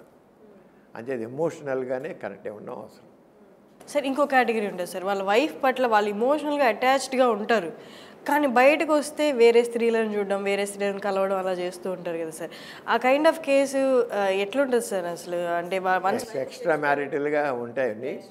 అది అంటే కొంతమంది యాటిట్యూడ్, అంటే మనం అనుకున్నట్టు మీరు అనుకుంటున్నారు కానీ బాగా క్లోజ్ అని అంత కాదు. అది అంత ఉంటే ఎవరు చాలా ఉండరు కదా. ఎమోషనల్గా వాళ్ళ మధ్య మంచి ఇది ఉంటే బయట వాళ్ళ మీద అంతా ఉండదు. అంటే మనం వాళ్ళని అనుకోవచ్చు అంటే వాళ్ళు మనం అనుకుంటున్న వాళ్ళు కొంతే సెమీ ఎమోషనల్ అనమాట. Semi emotional connection, not complete. పూర్తిగా ఎమోషనల్గా ఉన్నట్లయితే వాళ్ళ మధ్య రిలేషన్ సరిగ్గా లేకపోయినప్పుడు కూడా వాళ్ళు మారుతారు. కానీ సగం సగం ఉండి మనం అనుకుంటాం ఎందుకంటే అట్లనే ఫ్యామిలీని వదిలేస్తారంటే ఫ్యామిలీని వదలడానికి సిద్ధంగా ఉండరు. అట్లనే బయట కనెక్షన్స్ ఈ పిచ్చి పనులు ఆపరు. అంటే వాళ్ళు ఏ స్టేట్ ఆఫ్ మైండ్లో ఉంటారు సార్? ఫ్యామిలీని వదులుకోరు మళ్ళీ ఇక్కడ అవును వాళ్ళు బ్యావరింగ్ మైండ్ అనమాట వాళ్ళకి. దానికి సొల్యూషన్ ఉండదు కదా సార్? ఎందుకు ఉండదు? మనం కౌన్సిలింగ్ చేసి చేయాలి కదా. కౌన్సిలింగ్ చేసి వాళ్ళు మా యాటిట్యూడ్ మార్చి వాళ్ళకి ఏం చేసి మారుతారు. ఇలాంటి కేసులో కౌన్సిలింగే రోల్ ప్లే చేస్తున్నారు. మ్యాక్సిమం 90% అవే ఉన్నాయి. మధ్య ఎలాగా ఆ అటాచ్మెంట్ డెవలప్ చేసుకోవాలి, వాళ్ళిద్దరు romantic touch, romantic behaviour, romantic talk ఇవన్నీ కావాలి వాళ్ళకి. అన్నింటిలోనూ నిత్య జీవితంలో వాళ్ళిద్దరి మధ్య ఆ రిలేషన్ ఎలా ఉంటుంది, ఆ రొమాంటిక్ మాట్లాడుతుంటే పక్కన వచ్చి ఇద్దరు పక్కన కూర్చోవాలి, కలిసి కాఫీ తాగాలి, కలిసి కబుర్లు, కలిసి టీవీ చూడాలి, కలిసి చేస్తుండాలి, హక్ చేసుకుంటుండాలి. వాళ్ళకి ఏదైనా బర్త్డేలు వస్తుంటే ఇంకోటి వస్తుంటే చేయడం, షేర్ చేసుకోవడం ఐడియాస్. వాళ్ళకి అంతే దీనికి చెప్పేది ఏంటని అనుకోలేదు, ఆయనకి చెప్పేది ఏంటి అనుకోదు, ప్రతిదీ షేర్ చేసుకోవడం. అలా ఉన్నట్లయితే తప్పకుండా మార్పు వస్తాయి. మనం చేత అది చాలా అంటే ఒక లైఫ్ స్టైల్ని మనం ప్రత్యేకంగా వాళ్ళకి అలవర్చాలన్నమాట. చేస్తే మారుతుంది సార్. ఇప్పుడు లివ్ ఇన్ రిలేషన్షిప్స్ అవన్నీ ఉన్నాయి కదా సార్. లివ్ ఇన్ రిలేషన్షిప్స్లో ఎంతవరకు ఎక్స్టెంట్ అయ్యి తర్వాత అంటే విడిపోయారనుకోండి, ఇన్ కేస్ లివింగ్లో ఉండి ఒకరిని ఎఫెక్ట్ చేసినందుగా ఇంకొకరిని ఎక్కువ ఎఫెక్ట్ చేయట్లేదు అనమాట. ఒకళ్ళు ఓకే అని మోటివేట్ వాళ్ళకంతా వాళ్ళు లైట్ తీసుకొని ముందుకెళ్ళిపోతున్నారు, ఇంకొకళ్ళు అలాగే బ్లాక్ అయిపోయి ఉంటున్నారు. అంటే వాళ్ళ స్పర్శకు కానీ వాళ్ళ రిలేషన్లో వాళ్ళు పంచుకున్న వాటికి కానీ అడిక్ట్ అయిపోయి. ఇలాంటి కేసెస్ అంటే ఏం చెప్తారు సార్ వీటి గురించి? ఈ లివింగ్ టుగెదర్ అనేది తప్పలేదండి. వాళ్ళు కూడా పెళ్లి చేసుకున్నట్లు ఉంటున్నారు వాళ్ళు, కానీ పెళ్ళి అనేది లేదు, అది ఒక్కడే ఉండదు అక్కడ, అంతే. నేను చూసాను చాలామంది లివింగ్ టుగెదర్ చాలా సంవత్సరాలు డికేట్స్ ఉన్నారు వాళ్ళు, కానీ ఒకటి వాళ్ళు మ్యారేజ్ అనేదానికి ఇంపార్టెన్స్ ఇవ్వరు, అంతే. మ్యారేజ్ ఇప్పుడు చాలా ఇప్పుడు ఈ మధ్య ఇప్పుడు తరంలో చూసారు లేదో, ఇప్పుడు నవతరం మ్యారేజ్కి ఇంపార్టెన్స్ ఇవ్వట్లేదు. చాలా పెళ్ళి ఎందుకు, పెళ్ళి అవసరం వంట పెళ్ళి చేసి కలిసి ఉన్న పెళ్ళి కావాలా అంటున్నారు. అమ్మాయిలు అంటున్నారు, అబ్బాయిలు అంటున్నారు. అవును, ఇద్దరు అంటారు. మీకు సిటీస్లో వెళితే తల్లిగా ఉంటుంది. ఇప్పుడు మీరు హైదరాబాద్ సిటీలో పిల్లల్ని తీసుకోండి, అదే మేము పెళ్లి చేసుకోం. పెళ్లి దేనికి? ఇద్దరు కలిసి ఉంటాం. వీళ్ళు పెద్దవాళ్ళని మరి పిలుస్తుంటే ఎలా కుదురుతుందా? మేము ఆశలు హారాలంటే ఎలా కూడా అవుతుంది. పిల్లలు పుడితే ఎవరు చూస్తారు? మేము చూసుకుంటాం. లేదా తీసుకెళ్ళి శారణాలను వేస్తాం, అన్నసార్లు ఏంటి అని మాట్లాడతారు. ఇలా మాట్లాడుతున్నారు. మీ పిల్లలు కనమంటున్నారు సార్, మీ పిల్లలు కనమంటున్నారు వాళ్ళు, అంత ఇదిగా మాట్లాడుతున్నారు. చాలా ఇప్పుడు కొత్త ఇది మీరు ఫారిన్ కంట్రీస్ వెళ్తే ఇది లివింగ్ టుగెదర్ చాలా ఎక్కువ ఉంది. మీరు ఎందుకని వీళ్ళందరూ చాలా ఇప్పుడు అందరూ ఆల్మోస్ట్ యూత్ అంతా ఫారిన్ వెళ్తున్నారు. అమెరికా వెళ్తున్నారు, ఇంగ్లాండ్ వెళ్తున్నారు, ఆస్ట్రేలియా వెళ్తున్నారు, జర్మనీ వెళ్తున్నారు, అన్ని చోట్ల వెళ్తున్నారు. వెళ్ళినప్పుడు వీళ్ళు తప్పకుండా వీళ్ళకి ఆ ఇంపాక్ట్ పెడుతుంది యూత్ మీద వాళ్ళది సేమ్ జనరేషన్ యొక్క ఎఫెక్ట్ చాలా ఉంటుంది కదా. పీర్ గ్రూప్స్ యొక్క ఎఫెక్ట్ ఉంటుంది. ఆ పీర్ గ్రూప్స్ వాళ్ళందరికీ ఎలా ఉండండి, తప్పేంటి? ఏం తప్పలేదు. నేను పెళ్లి చేస్తున్నా కలిసి ఉండేదే లిమిట్, పెళ్లి చేస్తున్నా విడిపోయేదే లిమిట్, విడిపోతారు. ఏం పోయిందంట? Correct sir. మన మైండ్ సెట్ ఏంటి అయిపోయినంటే పెళ్ళి అనేదే కావాలి అని మైండ్ సెట్ పడింది. అంతే. మనకి ఉన్నాం కనుక, ఈ భారతదేశంలో ఉన్నాం కనుక, ఇక్కడ కల్చర్ ప్రకారంగా మనకు అలా ఉంది, అంతే. కొన్ని మన కల్చర్ ప్రకారం చేస్తున్నామా? ఏం చేయట్లేదు సార్. ఇప్పుడు బయట ఇది ఓకే, వాళ్ళ మధ్య ఎమోషనల్ కనెక్షన్ లేక ఫెయిల్యూర్ అవుతున్న కొన్ని అయితే, కొందరు ఇప్పుడున్న ఫుడ్ వల్ల, డైట్ వల్ల, ఇప్పుడున్న జాబ్ వల్ల వాళ్ళు సెక్షువల్గా అంత యాక్టివ్గా ఉండలేకపోతున్నారు. సో దట్ వాళ్ళు పిల్స్, హార్మోన్స్ అలాంటివి, హార్మోనల్ ట్యాబ్లెట్స్ కూడా తీసుకుంటున్నారు కదా సార్. అవన్నీ హెల్ప్ అవుతాయా సార్? మీరు చెప్పే చాలా కరెక్ట్. అది ఈ రోజుల్లో అసలు వాళ్ళు రొమాంటిక్ కాంటాక్ట్స్ అనేది చాలా తక్కువైపోయాయి. సెక్షువల్ కాంటాక్ట్స్ అనేది స్ట్రెస్ వాళ్ళకి ఏంటి, ఓవర్ వర్క్ ఉంటుంది, ల్యాక్ ఆఫ్ స్లీపు, సరైన ఫుడ్ తీసుకోవట్లేదు, జంక్ ఫుడ్ లాంటివి తీసుకుంటున్నారు. Stress factor plays very very important role nowadays. Stress ఎప్పుడైతే స్ట్రెస్ ఉంటుందో వాళ్ళలో ఈ మగవాళ్ళు అయితే ఎరెక్షన్స్ ఉండవు, ఆడవాళ్ళలో కూడా సరైన హార్మోన్స్ యొక్క ఎఫెక్ట్ ఉండదు. దాంతో లిబిడో ఉంటాం, సెక్షువల్ డిజైర్ కానివ్వండి ఇవన్నీ సరిగ్గా తగ్గిపోతాయి. స్ట్రెస్ వల్ల మనకి ఏంటంటే సెక్షువల్ యాక్ట్ కావాలంటే వాళ్ళ ముందు డిజైర్ కావాలి, సెక్షువల్ డిజైర్ కావాలి. అది రాదు. అలా ఎక్సైట్మెంట్ కావాలి. ఆ మైండ్లో ఆ ఫీల్ గుడ్ హార్మోన్స్ రావు. ఫీల్ గుడ్ హార్మోన్ అంటే డోపమైన్ కాదు. Dopamine mood elevator. డోపమైన్ సరే లేదో స్ట్రెస్ వల్ల డోపమైన్ అనే ఫీల్ గుడ్ హార్మోన్ సీక్రెట్ అవ్వదు. తర్వాత ఆక్సిటోసిన్ కావాలి. ఆక్సిటోసిన్ అంటే దగ్గర అవ్వాలి, టచ్ చేయాలి, ముద్దు పెట్టుకోవాలి, హక్ చేసుకోవాలి. ఇవన్నీ రొమాంటిక్ యాక్ట్స్ అవేమి ఉండవు సరిగ్గా. అలాగే తర్వాత వాళ్ళకి ఒక రంగు వాళ్ళు కలవాలి, శారీరంగా కలవాలి. మగవాడికి అయితే ఎరెక్షన్స్ ఉండవు, ఆడవాళ్ళకేమో ఆ లూబ్రికేషన్ ఉండదు. తర్వాత ఒకవేళ మెకానికల్ పార్టిసిపేట్ చేసిన ప్లెషర్ ఉండదు. అండ్ ఎందుకంటే లేకపోతే ఎండార్ఫిన్స్ ఉండవు చివరి, అవి సరిగ్గా ఇవ్వవు. ఇవన్నీ కూడా స్ట్రెస్. ఈ రోజుల్లో చాలా ఎక్కువ మందికి మధ్య రిలేషన్షిప్ సరిగ్గా లేకపోవడం కారణం స్ట్రెస్, ఓవర్ వర్క్. ఒక రకమైన స్ట్రెస్లో ఉన్న పని వాళ్ళకి. వీళ్ళిద్దరు పెళ్లి చేసుకున్న ఇద్దరు లివింగ్ టుగెదర్ అయినా వీళ్ళు ఈ మొగుడు వీళ్ళ మొగుడు వాళ్ళ బాసు. ఈ పని రేపదాకా అయిపోవాలి, ఎల్లుండిగా అయిపోవాలి, టైం బౌండ్ పెడతాడు. ఇదే గుర్తొస్తుంది, బుర్రంతా ప్రియాక్రియేట్. దాంతో వాళ్ళకి ఒక రకమైన స్ట్రెస్లు ఎలా ఈ పర్సనల్ లైఫ్ని వాళ్ళు సాక్రిఫైస్ చేస్తున్నారు. చాలా కష్టం. ఇప్పుడు లైఫ్ అంటే చాలా బిజీ లైఫ్ అయిపోయింది, స్ట్రెస్ఫుల్ లైఫ్ అయిపోయింది. అంటే అది లేకుండా ఉండాలంటే ఉదయం పూట వాకింగ్ చేయాలి. తప్పకుండా ఇద్దరు కలిసి వాకింగ్ చేస్తే చాలా వరకు ఈ స్ట్రెస్ తగ్గిపోతుంది. స్ట్రెస్ హార్మోన్స్ తగ్గిపోతాయి. స్ట్రెస్ కార్టిజోల్ అనేది వాకింగ్ చేసిపోతుంది. ఫీల్ గుడ్ హార్మోన్స్ పెరుగుతాయి. అంటే డోపమైన్ కానివ్వండి, ఆక్సిటోసిన్ కానీ ఇవన్నీ సీక్రెట్ అవుతాయి. అలాగే ఇద్దరు కలిసి కొద్దిసేపు ఏదైనా సాదా కబుర్లు చెప్పడం కానీ, మాట్లాడి చూడడం, లేదా చక్కగా అందమైన ప్రకృతిని చూడడం కానీ అది చేయాలి. సంగీతం వినాలి, చక్కని సంగీతం, లేదు సంథింగ్ ఎవరికైతే ప్రెషర్ ఇస్తుందో అలా చూడాలి. అలాగే చక్కగా ఇద్దరు కూర్చుని టచ్ మాట్లాడి ఊరిలో కూర్చోడం కాదు, పక్కన కూర్చోవాలి. ఒకటి చేయిలో తీసుకుని చేయి ముట్టుకోవడం, చెంపలు నెమ్మరడం, ముద్దు పెట్టుకోవడం, పెట్టుకుంటుంటే వాళ్ళకి తెలియనటువంటి ఫీలింగ్ వస్తుంది. హగ్ చేసుకోవాలి. అలాగే సంథింగ్ అన్ని రకరకాలుగా అన్నమాట. అంటే మూడ్ చేంజ్ అవుతుంది, స్ట్రెస్ తగ్గుతుంది.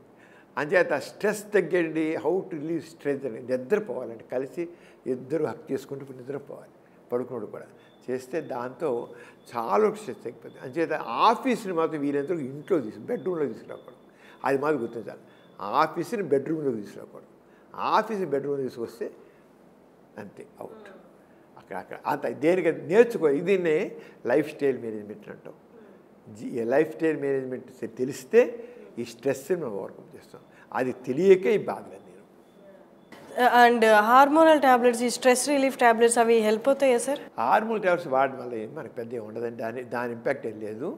మన ఇంపాక్ట్ అంతా కూడా మనం నిద్ర లేకపోవడం, ఓవర్ వర్క్, ఆహారం సరి తీసుకోకపోవడం, మంచిగా చేయలేకపోవడం, తరగా వ్యాయామం లేకపోవడం. వ్యాయామం చాలా ఇంపార్టెంట్. తప్పకుండా కొంచెం రోజు కనీసం 6 గంటల సేపు వ్యాయామం చేయాలి. చాలా తప్పనిసరి వాకింగ్ చేస్తారు, ఇంకోటి సరి చేయాలి.